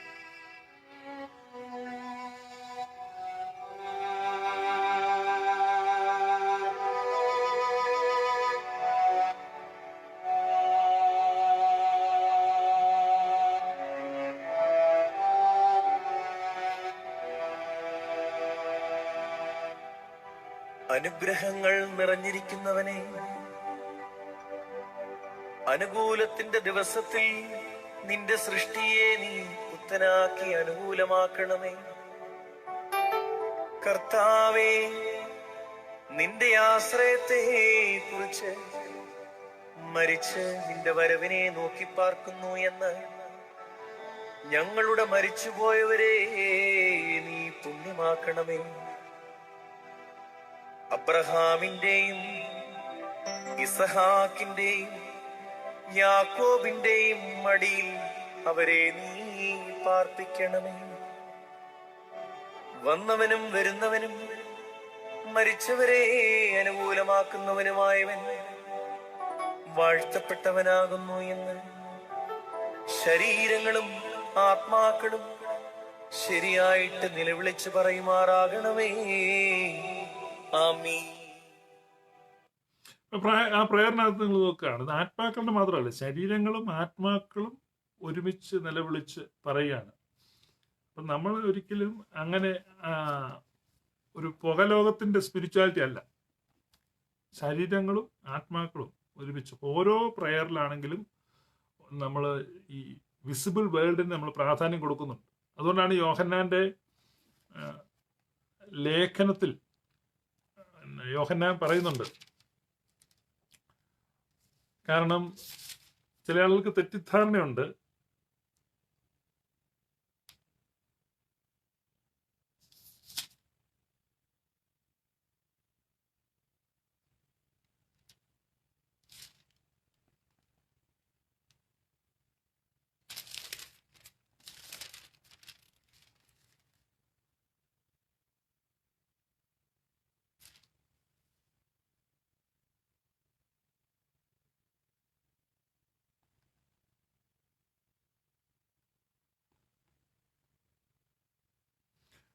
കുഞ്ഞുങ്ങളെ, ഇത് അന്ത്യനാഴികയാകുന്നു, എതിർക്രിസ്തുവായിരുന്നു എന്ന് നിങ്ങൾ കേട്ടിട്ടുണ്ടല്ലോ.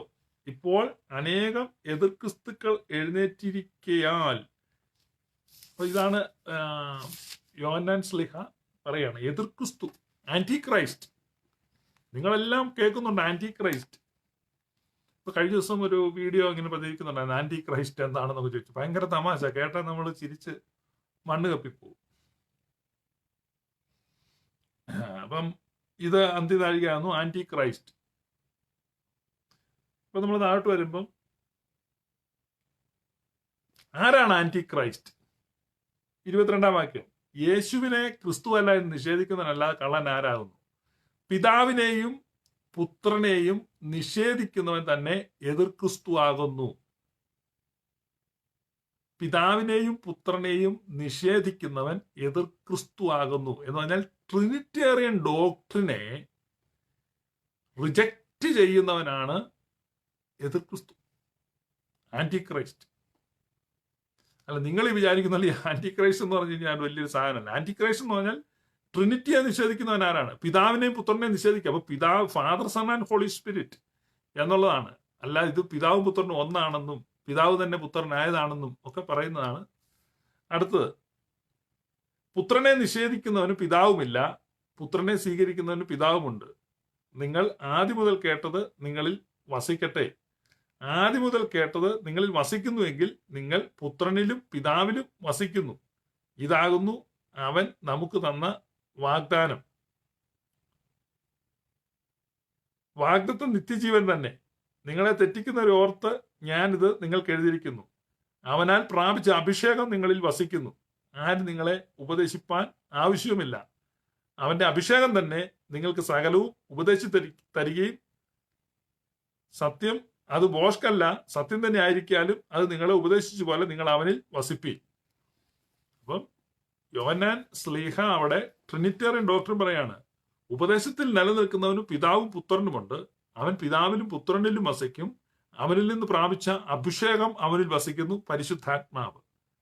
അപ്പം ആ ട്രിനിറ്റേറിയൻ ഡോക്ടറിൻ ഇത്ര ബ്യൂട്ടിഫുൾ ആയിട്ട് പ്രസന്റ് ചെയ്തിരിക്കുക. എന്നിട്ട് പറയാണ്, ഇതിനെ റിജക്റ്റ് ചെയ്യുന്നവൻ ആരോ അവനാണ്, ഇതിനെ റിജക്റ്റ് ചെയ്യുന്നവൻ ആരോ അവനാണ്,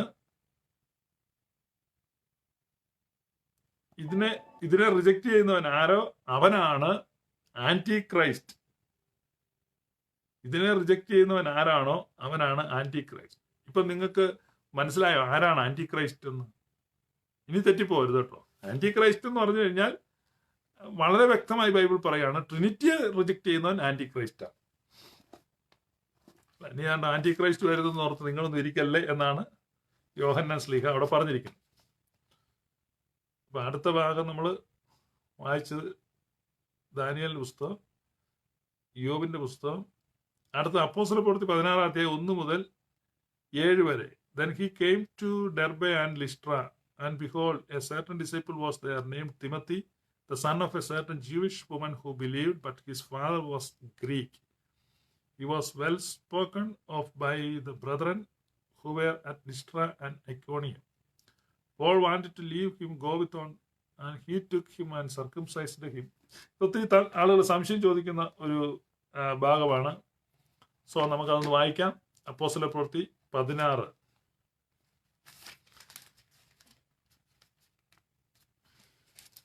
1 മുതൽ 7 വരെ. അവൻ ദർബയിലും ലുസ്ത്രയിലും ചെന്നു. അവന് വിശ്വാസമുള്ള യഹൂദ സ്ത്രീയുടെ മകനായി തിമത്തിയോസ് എന്നു പേരുള്ള ഒരു ശിഷ്യനുണ്ടായിരുന്നു. അവന്റെ അപ്പൻ യവനനായിരുന്നു. അവൻ ലുസ്ത്രയിലും ഇക്കോനിയയിലുമുള്ള സഹോദരന്മാരെ നല്ല സാക്ഷ്യം കൊണ്ടവനായിരുന്നു. അവൻ തന്നോടുകൂടെ പോരണമെന്ന് പൗലൂസ് ഇച്ഛിച്ചു. അവന്റെ അപ്പൻ യവനൻ എന്ന അവിടങ്ങളിലുള്ള യഹൂദന്മാർ എല്ലാവരും അറിഞ്ഞിരുന്നതിനാൽ അവരെ വിചാരിച്ച് അവനെ പരിച്ഛേദന കഴിപ്പിച്ചു. അവർ പട്ടണം തോറും ചെന്ന് യെരുശലേമിലെ അപ്പോസ്തലന്മാരുടെ മൂപ്പന്മാരുടെ വിധിച്ച നിർണയങ്ങൾ പ്രമാണിക്കേണ്ടതിന് അവർ കേൾപ്പിച്ചു കൊടുത്തു. അങ്ങനെ സഭകൾ വിശ്വാസത്തിൽ ഉറക്കുകയും എണ്ണത്തിൽ ദിവസേന പെരുകുകയും ചെയ്തു. ആക്ച്വലി പരിച്ഛേദന ആവശ്യമില്ലാത്ത ഒരു സമയത്ത് എന്തിനാണ് പൗലൂസ് തിമത്തിയോസിനെ പരിച്ഛേദന കഴിപ്പിച്ചത്? യഹൂദന്മാർക്ക് ഇടർച്ച ഉണ്ടാകാതിരിക്കാൻ, അവരുടെ ഇടയിൽ ആക്സസ് ഉണ്ടാകുവാൻ. പൗലൂസ് തന്നെ പിന്നീട് അത് എക്സ്പ്ലെയിൻ ചെയ്യുന്നുണ്ട്. ഞാൻ യഹൂദന്മാരുടെ ഇടയിൽ യഹൂദനായി, യവനന്മാരുടെ ഇടയിൽ യവനനായി. യവനന്മാരുടെ ഇടയിൽ ചെല്ലുമ്പോഴേക്കും പൗലൂസ് പ്രസംഗമൊക്കെ ഗ്രീക്കിലാക്കും. ബ്യൂട്ടിഫുൾ ഗ്രീക്കിൽ അങ്ങ് പ്രസംഗിക്കും. അവരുടെ സ്വീകാര്യത കിട്ടാനാണ്. കാരണം അവരുടെ സ്വീകാര്യത കിട്ടിയെങ്കിൽ അവിടെ ക്രിസ്തുവിനെ പ്രസന്റ് ചെയ്യാൻ പറ്റത്തുള്ളൂ. അതുപോലെ സ്വീകാര്യതയ്ക്ക് വേണ്ടി ചെയ്തതാണ്. ദാറ്റ് വാസ് നോട്ട് അത് സ്പിരിച്വാലിറ്റിക്ക് വേണ്ടിയല്ല ചെയ്തത്. പൗലൂസ് തന്നെയാണ് പരിച്ഛേദന ആവശ്യമില്ല എന്ന് വളരെ സ്ട്രോങ് ആയിട്ട് എഴുതിയിരിക്കുന്നു. എന്നാൽ പരിച്ഛേദന ചെയ്യുന്നതുകൊണ്ട് ദോഷവുമില്ല. പല ആളുകളും മെഡിക്കൽ റീസൺസിൽ പരിച്ഛേദന ചെയ്യാറുണ്ട്. അപ്പോൾ ആ കാര്യം അത്രയേ ഉള്ളൂ. എന്നാൽ അതിനകത്ത് ഒരു പ്രധാനപ്പെട്ട ഭാഗം അതിൻ്റെ അടുത്ത ഭാഗമാണ്. അവർ അന്ന് രാത്രി ഒരു സ്വപ്നം കാണുന്നുണ്ട്.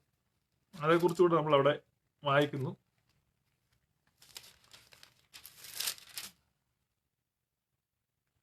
അവർ ആസിയിൽ വചനം പ്രസംഗിക്കരുതെന്ന് പരിശുദ്ധാത്മാവ് വിലക്കുകയാൽ ഫ്രുജിയയിലും ഗലാത്യ ദേശത്തിലും കൂടെ സഞ്ചരിച്ച് മൂസിയയിലെത്തി ബിഥുന്യയ്ക്ക് പോകുവാൻ ശ്രമിച്ചു. യേശുവിന്റെ ആത്മാവ് അവരെ സമ്മതിച്ചില്ല. അവർ മൂസിയ കടന്ന് ത്രോവാസിലെത്തി. അവിടെ വെച്ച് പൗലൂസ് രാത്രിയിൽ മക്കതോന്യക്കാരനായ ഒരു പുരുഷൻ അരികെ നിന്ന്, നീ മക്കതോന്യയ്ക്ക് കടന്നു വന്ന് ഞങ്ങളെ സഹായിക്ക എന്ന് തന്നോട് അപേക്ഷിക്കുന്നതായി ഒരു ദർശനം കണ്ടു. അപ്പൊ ഈ ദർശനം മാസിഡോണിയൻ കോൾ എന്നാണ് അറിയപ്പെടുന്നത്. അപ്പൊ ഇവിടെ ഒരു പ്രയോഗമുണ്ട്. മലയാള ഭാഷയിൽ ഒരു വിചിത്രമായ പ്രയോഗമാണ്. നമ്മുടെ ബൈബിൾ ഒത്തിരി പഴയ മലയാളമാണ്. നീ മക്കതോന്യയ്ക്ക് കടന്നു വന്ന്, ഈ പെന്തക്കോസ്തുകാരുടെ ഭാഷ മുഴുവൻ ഈ ബൈബിൾ ഭാഷയാണ്. പെന്തക്കോസ്തുകാർ സംസാരിക്കുമ്പോൾ നിങ്ങൾ കേട്ടിട്ടുണ്ടോ? യൗവനക്കാരൻ എന്നാ അവർ പറയും. യൗവനക്കാരനെല്ലാം എഴുന്നേറ്റാട്ടെ, യൗവനക്കാരൻ. കാരണം അത് ഇന്ന് മലയാളത്തിലുള്ള, ഇന്നത്തെ മോഡേൺ മലയാളത്തിലുള്ള ഒരു വാക്കിയാൽ, ഈ കാലഹരണപ്പെട്ട മലയാളത്തിലുള്ള ഈ ബൈബിൾ ഉള്ളതുകൊണ്ട് അവർ ആ ഭാഷയാണ് ഉപയോഗിക്കുന്നത്. അതുകൊണ്ട് ഈ കടന്നു വന്നു എന്നുള്ള ഒരു മലയാളത്തിൽ തെറ്റാണ്. അങ്ങനെ ഒരു സംഭവമില്ല. മക്കതോന്യയിലേക്ക് കടന്നു വരണം. അത് പിന്നെ ഇപ്പൊ എല്ലാവരും സഭയിലേക്ക് കടന്നു വരണം കേട്ടോ, അവിടെ കടന്നു വരണം. ഈ സാധാരണ ആളുകൾക്ക് ഇത് മനസ്സിലാകില്ല, ഈ കടന്നു വരിക എന്ന് പറഞ്ഞാൽ. ഇപ്പൊ യാക്കോബക്കാർക്കൊന്നും അറിയത്തില്ല. അവരാരും കടന്നു വരാറില്ല. അവരൊക്കെ സാധാരണ നടന്നു വരാറേ ഉള്ളൂ. പെന്തക്കോസ്റ്റിൽ മാത്രമല്ല, എന്നെ ഏതെങ്കിലും പെന്തക്കോസ്റ്റുകാർ കേൾക്കുന്നുണ്ട്, അവർക്ക് വിവരം വെക്കുന്ന വെച്ചോട്ടെന്ന് ഓർത്ത്. ഞാൻ പെന്തക്കോസ്റ്റിൽ നിന്നപ്പോഴും ഇത് പറയുമായിരുന്നു, ഇങ്ങനെ നിങ്ങൾ പറയരുത്, കടന്നു വരിക. ഈ കടന്നു വരിക എന്താ? അവിടെ വല്ല കടവോ ചെറിയ വേലിക്കെട്ടോ വല്ലതും ഉണ്ട്? എന്താ ഈ കടന്നു വരേണ്ടത്? വരിക, പിന്നെ കടന്നു വരിക. അതൊരു പ്രയോഗമായി മാറി. അങ്ങനെ ഭാഷയ്ക്ക് നമ്മൾ കനത്ത സംഭാവന നൽകി. അത് ഞാൻ പറഞ്ഞതേ ഉള്ളൂ. ഇവിടെ ഒരു മാസിഡോണിയൻ കോളാണ് കാണുന്നത്, സുവിശേഷം അറിയിക്കുവാൻ വേണ്ടി. And they set Mysia and they tried to go to Bithynia, but the Spirit did not permit them. പരിശുദ്ധാത്മാവ് അവരെ സമ്മതിച്ചില്ല. പരിശുദ്ധാത്മാവിനാൽ നയിക്കപ്പെടുന്ന ഒരു ജീവിതം, ആത്മാവ് നമ്മളെ പോകേണ്ടുന്ന വഴി കാണിക്കും, ദൃഷ്ടി വെച്ച് ആലോചന പറഞ്ഞു തരും. ഇന്നലെ ഇന്ന് രാവിലത്തെ ലൈവിൽ നമ്മൾ അതേക്കുറിച്ച് പറഞ്ഞാണ്. ഗലാത്യ ലേഖനത്തിൽ നിന്ന് എടുത്തപ്പോൾ പരിശുദ്ധാത്മാവിന്റെ സ്വരം കേൾക്കുക അതത്ര ബുദ്ധിമുട്ടൊന്നും അല്ല. എന്നെ കേൾക്കുന്ന ഇപ്പൊ 139 പേര് കേട്ടോണ്ടിരിപ്പോൾ. 139 വ്യൂസ് ഉണ്ടെങ്കിലും 200-ലധികം ആളുകൾ നമ്മളെ ഇപ്പൊ കാണുന്നുണ്ട്. കാരണം ഒരു മൊബൈലിൽ ചിലപ്പോൾ ഒന്നിലധികം പേരൊക്കെ കാണുന്നുണ്ട്. അപ്പം ഏതായാലും നിങ്ങളിൽ ഒരാൾ പോലും പരിശുദ്ധാത്മാവിന്റെ സ്വരം കേൾക്കാത്തതില്ല. കാരണം നമ്മൾ നമ്മെ തന്നെ വഞ്ചിക്കുന്ന ചില മേഖലയുണ്ട്. സെൽഫ് ഡിസപ്ഷൻ ആണ് ക്രിസ്ത്യൻ ജീവിതത്തിലെ ഏറ്റവും വലിയ അപകടം. Self deception. നമ്മളെ ഇപ്പം 1 ഗ്രാം സ്വർണം വിൽക്കുന്നവനും ഇവനും പലരും നമ്മളെ വഞ്ചിച്ചിട്ടുണ്ട്. ആട് വിറ്റോൻ, മാഞ്ചിയം വിറ്റോൻ, തേക്ക് വിറ്റോനൊക്കെ വഞ്ചിച്ചു. പക്ഷെ നമ്മളെ തന്നെ വഞ്ചിക്കുന്ന ഒരു ലെവലുണ്ട്. അതാണ് ആത്മവഞ്ചന, സെൽഫ് ഡിസപ്ഷൻ. നമ്മളെ തന്നെ വഞ്ചിക്കുകയാണ്. ഇനി ഞാൻ പറയാം, നിങ്ങൾ പരിശുദ്ധാത്മാവിന്റെ സ്വരം കേൾക്കുന്നില്ല എന്ന് നിങ്ങളിൽ ഒരാൾ പറഞ്ഞാൽ നിങ്ങൾ നിങ്ങളെ വഞ്ചിക്കും. പരിശുദ്ധാത്മാവിന്റെ സ്വരം കേൾക്കാൻ വേണ്ടി പ്രവാചകന്റെ അടുത്തൊന്നും പോകണ്ട. പരിശുദ്ധാത്മാവ് നിങ്ങളോട് സംസാരിക്കുന്നു. നിങ്ങളത് അവഗണിക്കുന്നത് കൊണ്ടാണ്. പരിശുദ്ധാത്മാവ് നിങ്ങളോട് സംസാരിക്കണമെന്ന് നിങ്ങൾ എത്ര പേർ ആഗ്രഹിക്കുന്നു? 10 മിനിറ്റ് നിങ്ങളൊരു മുറിയിൽ പോയി ശാന്തമായിട്ടിരിക്കുക, റിലാക്സ് ആകുക. 10 മിനിറ്റ് മാക്സിമം ആണ്. ആ 10 മിനിറ്റിനകം പരിശുദ്ധാത്മാവ് നിങ്ങളോട് സംസാരിച്ചു. പരിശുദ്ധാത്മാവ് സംസാരിക്കുമ്പോൾ ഒരുമാതിരി വായാടി അമ്മണി സംസാരിക്കുന്ന പോലെ സംസാരിക്കത്തില്ല. ഒരു കാര്യം അതനുസരിച്ച് കഴിയുമ്പോൾ അടുത്ത കാര്യം പറയും. അതനുസരിച്ച് കഴിയുമ്പോൾ അടുത്ത കാര്യം പറയും. മനസ്സിലായോ? കഞ്ഞി വെക്കാം. അപ്പോൾ പരിശുദ്ധാത്മാവ് നമ്മളെ പഠിപ്പിക്കാം. അപ്പോൾ പരിശുദ്ധാത്മാവ് ആദ്യം പറയും കുറച്ച് വെള്ളം കോരിക്കൊണ്ട് പോവാ. നമ്മളത് വെള്ളം കോരിക്കൊണ്ട് വരത്തില്ല. കഞ്ഞി വെക്കാൻ എന്തിനാ വെള്ളം? അപ്പോൾ വെള്ളം കോരിക്കൊണ്ട് വെച്ച് കഴിയുമ്പോഴാണ് പിന്നെ അരി എടുക്കുന്ന കാര്യം പറയുന്നത്. അങ്ങനെ സ്റ്റെപ്പ് ബൈ സ്റ്റെപ്പ് ആയിട്ടാണ്. ഒരിക്കലും ഇതെല്ലാം കൂടെ പറഞ്ഞിട്ട് അപ്പൊ നമ്മളെ സംബന്ധിച്ച് ഇതെല്ലാം കൂടെ മുഴുവൻ കാര്യങ്ങളും കൂടെ കേട്ടിട്ട് അനുസരിക്കാൻ തുടങ്ങാന്ന് പറഞ്ഞു. അങ്ങനെയല്ല, സ്റ്റെപ്പ് ബൈ സ്റ്റെപ്പ് ആയിട്ടാണ്. അപ്പൊ നാളുകൾക്ക് മുമ്പ് പരിശുദ്ധാത്മാവ് പറഞ്ഞ ഒരു സ്റ്റെപ്പ് നിങ്ങളുടെ ലൈഫിൽ പെൻഡിങ് ആയിട്ട് കിടപ്പുണ്ട്. അത് നിങ്ങൾ ഇതുവരെ ചെയ്തിട്ടില്ല. അതുകൊണ്ട് പിന്നെ പരിശുദ്ധാത്മാവ് ഒന്നും വേണ്ടിയിട്ടില്ല. ബാക്കിയുണ്ട്. നിങ്ങൾ അത് ചെയ്യുമ്പോൾ അടുത്തത് പറയും. അതുകൂടെ ചെയ്ത് കഴിയുമ്പോൾ അടുത്തത് പറയും. അതുകൂടെ ചെയ്ത് കഴിയുമ്പോൾ അടുത്ത് 2 പടപടാന്ന് പറയും. പിന്നെ അതുകൂടെ ചെയ്ത് കഴിയുമ്പോൾ അടുത്ത് പറയും. അതുകൂടെ ചെയ്യുമ്പോൾ അടുത്ത് പറയും. അങ്ങനെയാണ് ഹോളി സ്പിരിറ്റ് സംസാരിക്കും. അയ്യോ, ഹോളി സ്പിരിറ്റ് എന്നോട് സംസാരിക്കുന്നില്ലേ? ചില ആൾ പെന്റക്കോസ്റ്റിന്നൊക്കെ ആളുകൾ എന്നെ ഇപ്പോഴും വിളിക്കാറുണ്ട് കേട്ടോ. അവർ ഒത്തിരി പേര് പറയുന്നുണ്ട് ഹോളി സ്പിരിറ്റ് സംസാരിക്കുന്നൊന്നും കേൾക്കുന്നില്ല. അന്യഭാഷ പറഞ്ഞ് ഡ്രം അടിച്ച് മടുത്തു, കൈ പൊട്ടി.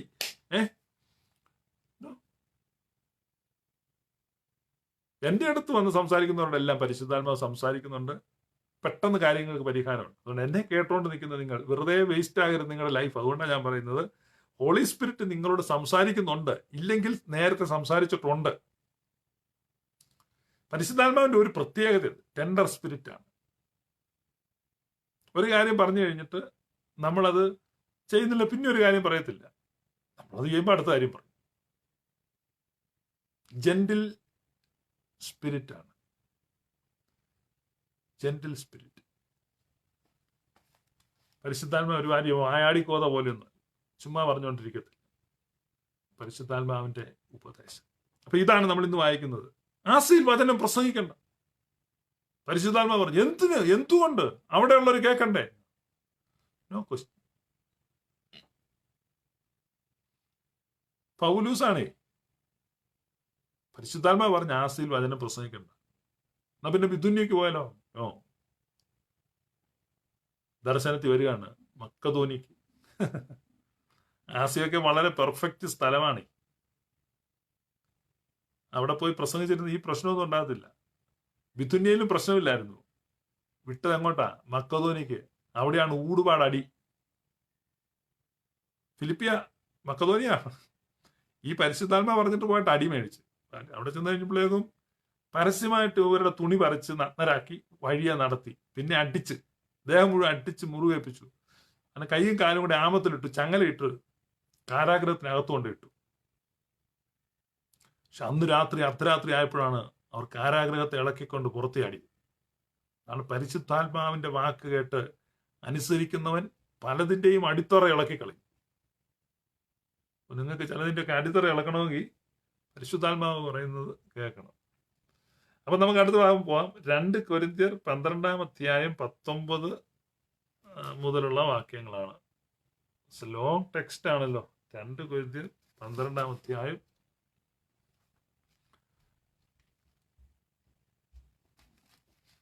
നിങ്ങളൊക്കെ ഇത് വായിക്കുന്നുണ്ടോ എന്നുള്ള എൻ്റെ സംശയം.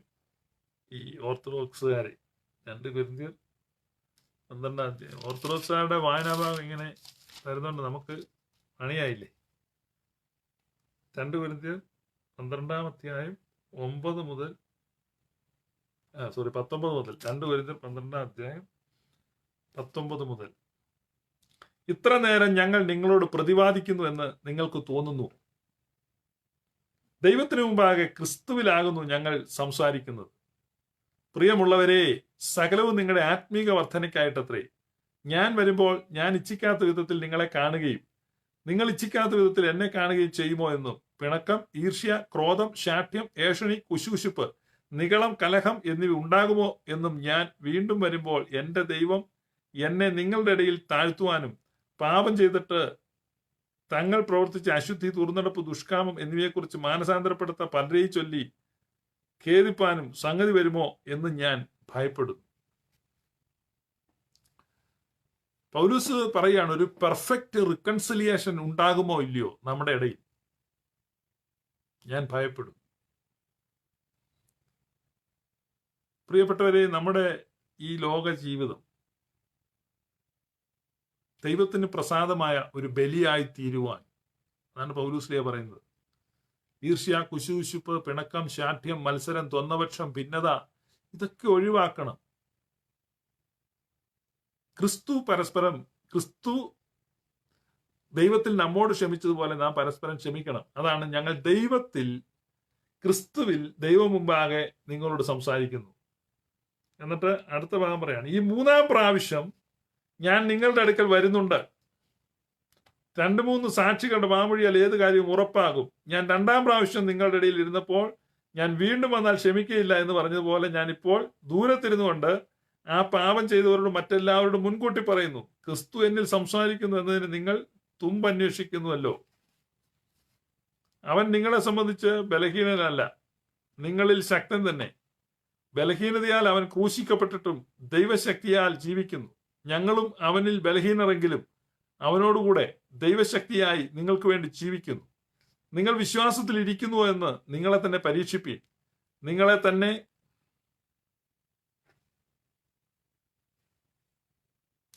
തന്നെ ശോധന ചെയ്യുവീൻ. നിങ്ങൾ കൊള്ളരുതാത്തവർ അല്ല എന്ന് വരികിൽ യേശുക്രിസ്തു നിങ്ങളിൽ ഉണ്ട് എന്ന് നിങ്ങളെ തന്നെ അറിയുന്നില്ലയോ? ഞങ്ങൾ കൊള്ളരുതാത്തവർ അല്ല എന്ന് നിങ്ങൾ അറിയും എന്ന് ഞാൻ ആശിക്കുന്നു. നിങ്ങൾ ഒരു ദോഷവും ചെയ്യാതിരിക്കേണ്ടതിന് ഞങ്ങൾ ദൈവത്തോട് പ്രാർത്ഥിക്കുന്നു. ഞങ്ങൾ കൊള്ളാകുന്നവരായി തോന്നേണ്ടതിനല്ല, ഞങ്ങൾ കൊള്ളരുതാത്തവർ എന്ന പോലെ ഇരുന്നാലും ഞങ്ങൾ നന്മ ചെയ്യേണ്ടതിനത്രേ. സത്യത്തിന് അനുകൂലമല്ലാതെ സത്യത്തിന് പ്രതികൂലമായി ഞങ്ങൾക്കൊന്നിനും കഴിവില്ലല്ലോ. ഞങ്ങൾ ബലഹീനരും നിങ്ങൾ ശക്തരുമായിരിക്കുമ്പോൾ ഞങ്ങൾ സന്തോഷിക്കുന്നു. നിങ്ങളുടെ യഥാസ്ഥാനത്തിനായി തന്നെ ഞങ്ങൾ പ്രാർത്ഥിക്കുന്നു. അത് നിമിത്തം ഞാൻ വന്നെത്തിയാൽ ഇടിച്ചു കളയുവാനല്ല, പണിയുവാനത്രേ കർത്താവ് തന്ന അധികാരത്തിന് തക്കവണ്ണം ഖണ്ഡിതം പ്രയോഗിക്കാതിരിക്കേണ്ടതിന് ദൂരത്തു നിന്നേ ഇത് എഴുതുന്നു. തീർച്ചയ്ക്ക് സഹോദരന്മാരെ, സന്തോഷിപ്പീൻ, യഥാസ്ഥാനപ്പെടുവീൻ, ആശ്വസിച്ചുകൊള്ളുവീൻ, ഏക മനസ്സുള്ളവരാകുവീൻ, സമാധാനത്തോടെ ഇരിപ്പീൻ. എന്നാൽ സ്നേഹത്തിന്റെയും സമാധാനത്തിന്റെ ദൈവം നിങ്ങളോട് കൂടെയും ഇരിക്കും. വിശുദ്ധ ചുംബനത്താൽ അന്യോന്യം വന്ദനം ചെയ്യുവീൻ. വിശുദ്ധന്മാർ എല്ലാവർക്കും നിങ്ങൾക്ക് വന്ദനം ചൊല്ലുന്നു. കർത്താവായ യേശുക്രിസ്തുവിന്റെ കൃപയും ദൈവത്തിന്റെ സ്നേഹവും പരിശുദ്ധാത്മാവിന്റെ കൂട്ടായ്മയും നിങ്ങൾ എല്ലാവരോടും കൂടെ ഇരിക്കുമാറാകട്ടെ. പൗലോസ്ലിയുടെ കത്താണ് കൊരിന്ത്യക്കാർക്ക് എഴുതിയ. It's a very personal letter. Actually പൗലോസ് എഴുതിയ 3-ാമത്തെ ലേഖനമാണിത്. 2-ാമത്തെ ലേഖനം നമുക്ക് കിട്ടിയിട്ടില്ല. അതുകൊണ്ട് ഇപ്പൊ 2-ാം ലേഖനം എന്നാ പറയുന്നത്. അപ്പൊ ഈ 2 കൊരിന്ത്യ ലേഖനത്തിൽ കുറെ കാര്യങ്ങളുണ്ട്. ആ കൊരിന്തിലെ അടിപിടിയും മത്സരവും ഭിന്നതയും എല്ലാമാണ്. പൗലോസ് പറയാണ്, ഞാൻ വരുന്നതിന് മുമ്പ് നിങ്ങളത് പറഞ്ഞു തീർക്കണം.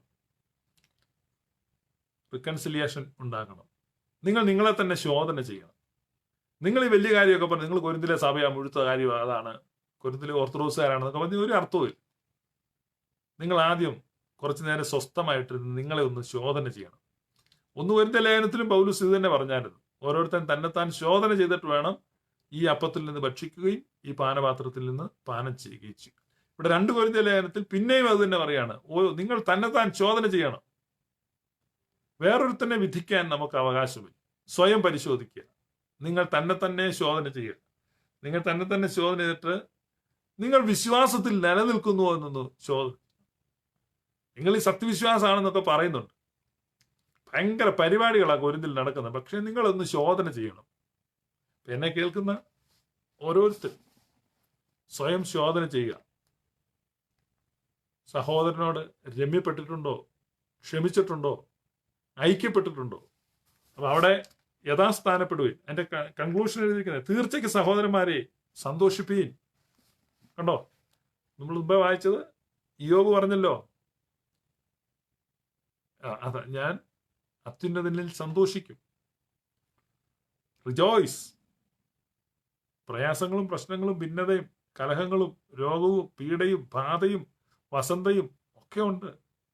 ബട്ട് നിങ്ങളുടെ ഹൃദയം കലങ്ങിപ്പോകരുത്. എന്നിൽ വിശ്വസിപ്പീൻ, ദൈവത്തിൽ വിശ്വസിപ്പീൻ, എന്നിലും വിശ്വസിപ്പീൻ. എന്റെ പിതാവിന്റെ ഭവനത്തിൽ അനേക വാസസ്ഥലം. നിങ്ങളുടെ ഹൃദയം കലങ്ങിപ്പോകരുത്. സന്തോഷിപ്പീൻ, കർത്താവിൽ സന്തോഷിപ്പീൻ. നിങ്ങൾക്ക് സഹോദരന്മാരെ സന്തോഷിപ്പീൻ, യഥാസ്ഥാനപ്പെടുവീൻ, ആശ്വസിച്ചുകൊള്ളുവീൻ. അടുത്താണ് ഏക മനസ്സുള്ളവരാകുവീൻ. മലങ്കരയിലെ സഭയോട് പറയുകയാണ് പരിശുദ്ധാത്മാവ്, ഏക മനസ്സുള്ളവരാകുവീൻ. അടുത്തത് സമാധാനത്തോടെ ഇരിപ്പീൻ. എന്നാൽ സ്നേഹത്തിന്റെയും സമാധാനത്തിന്റെയും ദൈവം നിങ്ങളോടുകൂടെയും ഇരിക്കും. മനസ്സിലായോ? അല്ലെങ്കിൽ ദൈവം നിങ്ങളുടെ കൂടെ കാണത്തില്ല.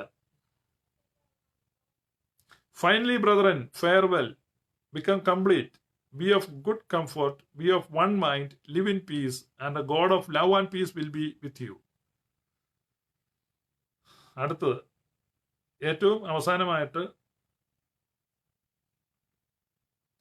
ലൂക്കോസ് സുവിശേഷം 17-ാം അധ്യായം 1 മുതൽ. ഇത്രയും കാര്യങ്ങളൊക്കെ പറഞ്ഞിട്ട് കൺക്ലൂഡിംഗ് വാക്യമാണ്. ഇതോടെ നമ്മുടെ ഇന്നത്തെ വായനാ ഭാഗം അവസാനിക്കുകയാണ്. ലൂക്കോസ് സുവിശേഷം 17-ാം അധ്യായം. ലൂക്കോസ് സുവിശേഷം 17-ാം അധ്യായം. അവൻ തന്റെ ശിഷ്യന്മാരോട് പറഞ്ഞത്, ഇടർച്ചകൾ വരാതിരിക്കുന്നത് അസാധ്യം, എങ്കിലും അവ വരുത്തുന്നവന് അയ്യോ കഷ്ടം. അവൻ ഈ ചെറിയൊരുത്തന് ഇടർച്ച വരുത്തതിനേക്കാൾ ഒരു തിരികല്ല അവന്റെ കഴുത്തിൽ കെട്ടി അവനെ കടലിൽ എറിഞ്ഞു കളയുന്നത് നന്ന്. സൂക്ഷിച്ചുകൊള്ളി. സഹോദരൻ പിഴച്ചാൽ അവനെ ശാസിക്കുക, അവൻ മാനസാന്തരപ്പെട്ടാൽ അവനോട് ക്ഷമിക്കുക. ദിവസത്തിൽ 7 വട്ടം നിന്നോട് പിഴയ്ക്കുകയും 7 വട്ടം നിന്റെ അടുക്കൽ വന്ന് ഞാൻ മാനസാന്തരപ്പെടുന്നു എന്ന് പറയുകയും ചെയ്താലും അവനോട് ക്ഷമിക്കുക. ഇറിറ്റേറ്റ് ചെയ്യുക, എന്നാലും നീ ക്ഷമിക്കുക. ഇനി ക്ഷമിക്കാൻ പറ്റുകയെന്നൊക്കെ പലരും പറയുന്നുണ്ട്. അത് ക്രിസ്തീയമല്ല. അപ്പോസ്തലന്മാർ കർത്താവിനോട് ഞങ്ങൾക്ക് വിശ്വാസം വർദ്ധിപ്പിച്ചു തരണമേ എന്ന് പറഞ്ഞു. അതിന് കർത്താവ് പറഞ്ഞത്, നിങ്ങൾക്ക് കടുകുമണിയോളം വിശ്വാസമുണ്ടെങ്കിൽ ഈ കാട്ടത്തിയോട് വേരോടെ പറഞ്ഞ് കടലിൽ നട്ടുപോക എന്ന് പറഞ്ഞാൽ അത് നിങ്ങളെ അനുസരിക്കും. നിങ്ങളിൽ ആർക്കെങ്കിലും ഉഴുകയോ മേയ്ക്കുകയോ ചെയ്യുന്ന ഒരു ദാസൻ ഉണ്ടെന്നിരിക്കട്ടെ, അവൻ വയലിൽ നിന്ന് വരുമ്പോൾ നീ ക്ഷണത്തിൽ വന്ന് ഊണിനിരിക്കുക എന്ന് അവനോട് പറയുമോ? അല്ല, എനിക്ക് അത്താഴം ഒരുക്കുക, ഞാൻ തിന്നുകുടിച്ച് തീരുവോളം അരകെട്ടി എനിക്ക് ശുശ്രൂഷ ചെയ്യുക, പിന്നെ നീയും തിന്നുകുടിച്ചു കൊള്ളുക എന്ന് പറയുകയില്ലയോ? തന്നോട് കൽപ്പിച്ചത് ദാസൻ ചെയ്യുകൊണ്ട് അവൻ നന്ദി പറയുമോ? അവന് നിങ്ങളോട് കൽപ്പിച്ചതൊക്കെയും ചെയ്ത ശേഷം ഞങ്ങൾ പ്രയോജനമില്ലാത്ത ദാസന്മാർ, ചെയ്യേണ്ടത് മാത്രമേ ചെയ്തിട്ടുള്ളൂ എന്ന് നിങ്ങളും പറയുവീ. അപ്പം ഡു നോട്ട് ബോസ്റ്റ്. നമ്മുടെ ക്രിസ്ത്യൻ മിനിസ്ട്രിയിൽ എന്തെങ്കിലും ചെയ്തു എന്ന് പറഞ്ഞ് ഒരിക്കലും നമ്മൾ ബോസ്റ്റ് ചെയ്യരുത്. അടുത്ത കർത്താവ് പറയും, നിങ്ങൾക്ക് വിശ്വാസം വർദ്ധിക്കണമോ? നിങ്ങൾക്ക് വിശ്വാസം, നിങ്ങൾക്ക് ഉഴുകയോ മേയ്ക്കുകയോ ചെയ്യുന്ന ഒരു ദാസനുണ്ടെന്ന് വിചാരിക്കുക. അപ്പം ഉഴുകയോ മേയ്ക്കുകയോ. ഉഴുക എന്ന് പറഞ്ഞാൽ എന്താണ്? വിത്ത് വിതയ്ക്കാൻ വേണ്ടി ഉഴുതു മറിക്കുകയാണ്. മേയ്ക്കുക എന്ന് പറഞ്ഞാൽ ആടിനെ മേയ്ക്കുകയാണ്. ഇപ്പൊ 2 kinds ഓഫ് മിനിസ്ട്രിയാണ്.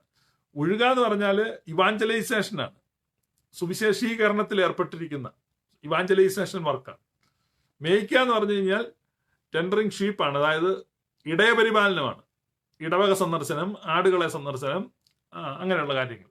അപ്പം നീയൊരു പാസ്റ്ററൽ വർക്കാണെങ്കിൽ അല്ലെങ്കിൽ ഇവാഞ്ചലൈസേഷൻ വർക്കാണെങ്കിൽ എന്തായാലും നീ ചെയ്യുന്ന ഒരു പക്ഷേ ഇവാഞ്ചലൈസേഷൻ വർക്കായിരിക്കും. Outreach ministries, charity works, gospel preaching, അങ്ങനെയുള്ള വർക്കാണ്. അതിനെയാണ് ഉഴുക, ഉഴുതുമറിക്കുക. ഉഴുതുമറിക്കുന്ന ആളാണെങ്കിലും മേയ്ക്കുന്ന ആളാണെങ്കിലും അവൻ തിരിച്ചു വന്നാൽ ഉടനെ എന്നാ നീ ചോറുണ്ടോ ഇരുന്ന് ഉണ്ടാക്കാം അങ്ങനെ പറയത്തില്ല. യജമാനൻ ആദ്യം പറയും, വന്ന് എനിക്ക് ശുശ്രൂഷ ചെയ്യുക. അവൻ വന്ന് യജമാനന് ശുശ്രൂഷ തൃപ്തി വരുവോളം ചെയ്തു കഴിയുമ്പോൾ യജമാനൻ പറഞ്ഞാൽ പിന്നെ നീയും തിന്നു കുടിച്ച് സന്തോഷിക്കും എന്ന് പറഞ്ഞാൽ ആ കഥയുടെ ചുരുക്കം ഇത്രയേ ഉള്ളൂ. എത്ര ബിസി ഷെഡ്യൂൾ ലൈഫാണെങ്കിലും നിന്റെ അനുദിന ജീവിതം കഴിഞ്ഞ ശേഷം, ഞാൻ ഒരിക്കൽ പറഞ്ഞു, ഭൗതികവും ആത്മീകവും ഡിഫറൻഷിയേഷൻ ഇല്ല കേട്ടോ. നിങ്ങളുടെ ലൈഫിൽ നിങ്ങൾ പോകുന്ന ജോലി, അത് ഉഴുകയാണോ മേയ്ക്കുകയാണോ, വാട്ട് എവർ ഇറ്റ് ഈസ്, നിങ്ങൾ എത്ര ക്ഷീണിച്ചു വന്നു, എത്ര ലേറ്റ് ആയി വന്നു, ദാറ്റ് ഡസൻറ്റ് മാറ്റർ. നിങ്ങൾ തിരിച്ചു വന്നു കഴിയുമ്പോൾ കർത്താവിനൊരു ഡിമാൻഡ് ഉണ്ട്. അവന്റെ മുൻപിൽ നിങ്ങൾ നിൽക്കണം. Spend time with him, minister to him. നിങ്ങൾ എത്ര ഉഴുതു എന്നുള്ളത് പ്രശ്നമല്ല, നിങ്ങൾ എത്ര മേയിച്ചു എന്നതും പ്രശ്നമല്ല. എന്ന് പറഞ്ഞാൽ നിങ്ങൾ മനുഷ്യർക്ക് ചെയ്യുന്ന സേവകൾ കർത്താവിന്റെ സന്നിധിയിൽ സമയം ചെലവഴിക്കുന്നതിന് പകരമാകുന്നില്ല. മനസ്സിലായോ? നിങ്ങൾ ഒത്തിരി സേവനം ചെയ്യുന്നുണ്ട്, ശരി. നിങ്ങൾ ഒത്തിരി വർക്ക് ചെയ്യുന്നുണ്ട്, ശരി. പക്ഷെ നിങ്ങൾ സേവനം ചെയ്യുന്നത് കൊണ്ടോ വർക്ക് ചെയ്യുന്നതുകൊണ്ടോ നിങ്ങളുടെ വിശ്വാസം വർദ്ധിക്കത്തില്ല.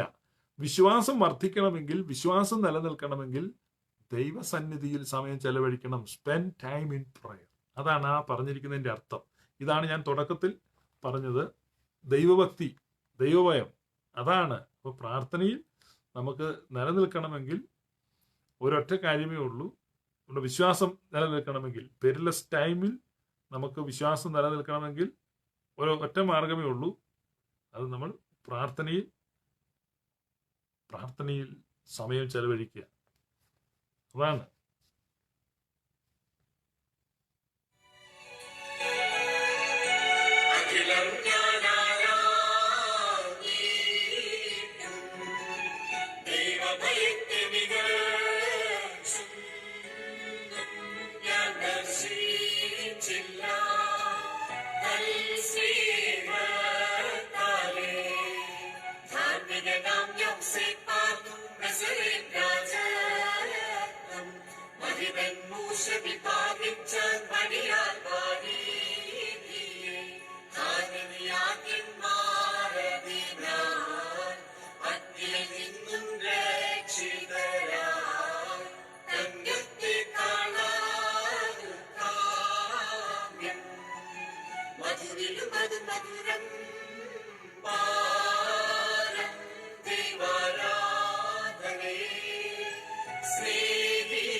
അതാണ് നമുക്ക് ചെയ്യാനുള്ള ഒരേ ഒരു കാര്യം. വിശ്വാസത്തിൽ നമ്മളെ നിലനിർത്തുവാൻ, വിശ്വാസം നഷ്ടപ്പെടാതിരിക്കുവാൻ, സ്പെൻഡ് ടൈം ഇൻ പ്രയർ. അതാണ് കർത്താവ്. ശിഷ്യന്മാർ വന്നിട്ട് ചോദിച്ചു, കർത്താവ് ഞങ്ങൾക്ക് വിശ്വാസം വർദ്ധിപ്പിച്ചു തരണമേ. ഞങ്ങൾക്ക് വിശ്വാസമില്ല. നിങ്ങൾ മോങ്ങിയിട്ട് കാര്യമില്ല, വിശ്വാസം ഇല്ലാത്തത്, നിങ്ങൾക്ക് പ്രാർത്ഥന ഇല്ലാത്തതുകൊണ്ട്. ഞങ്ങൾ 4 ഏക്കർ സ്ഥലം ഉഴുതു മറിച്ചു, ശരി. 1000 ആടിനെ മേയിച്ചു, അതും ശരി. ഞങ്ങൾ ഒത്തിരി വർക്ക് ചെയ്തു, ശരി ശരി ശരി. അതുകൊണ്ടൊന്നും നിനക്ക് വിശ്വാസം ഉണ്ടാകാനുള്ള ഒരേ ഒരു മാർഗം, വിശ്വാസത്തിന്റെ നായകനും പൂർത്തി വരുത്തുന്നവനുമായ ക്രിസ്തുവിനെ നോക്കുക. Spend time with him. Spend time with him. അവനോടുകൂടെ സമയം ചെലവഴിക്കുക.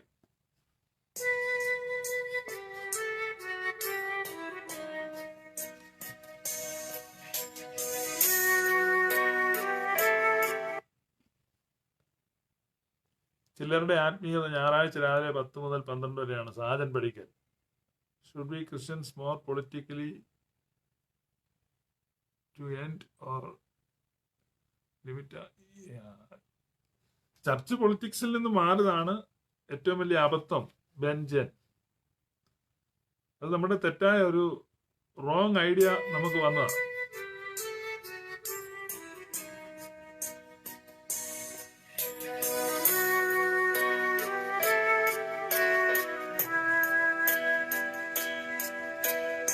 ഏകാത്മജദേവാ ഞാൻ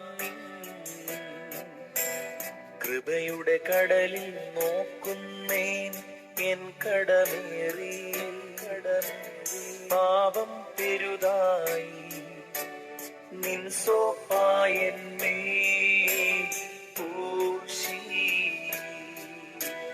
തെന്മിഴി നീരാൽ വെണ്മയടാൻ കേഴുന്നേൻ നിൻ ജനകസ്നേഹത്താ.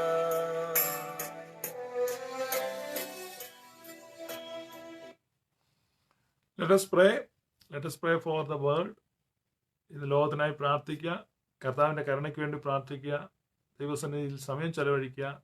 ദൈവം നിങ്ങളെല്ലാം ധാരാളമായി അനുഗ്രഹിക്കട്ടെ. May God bless you.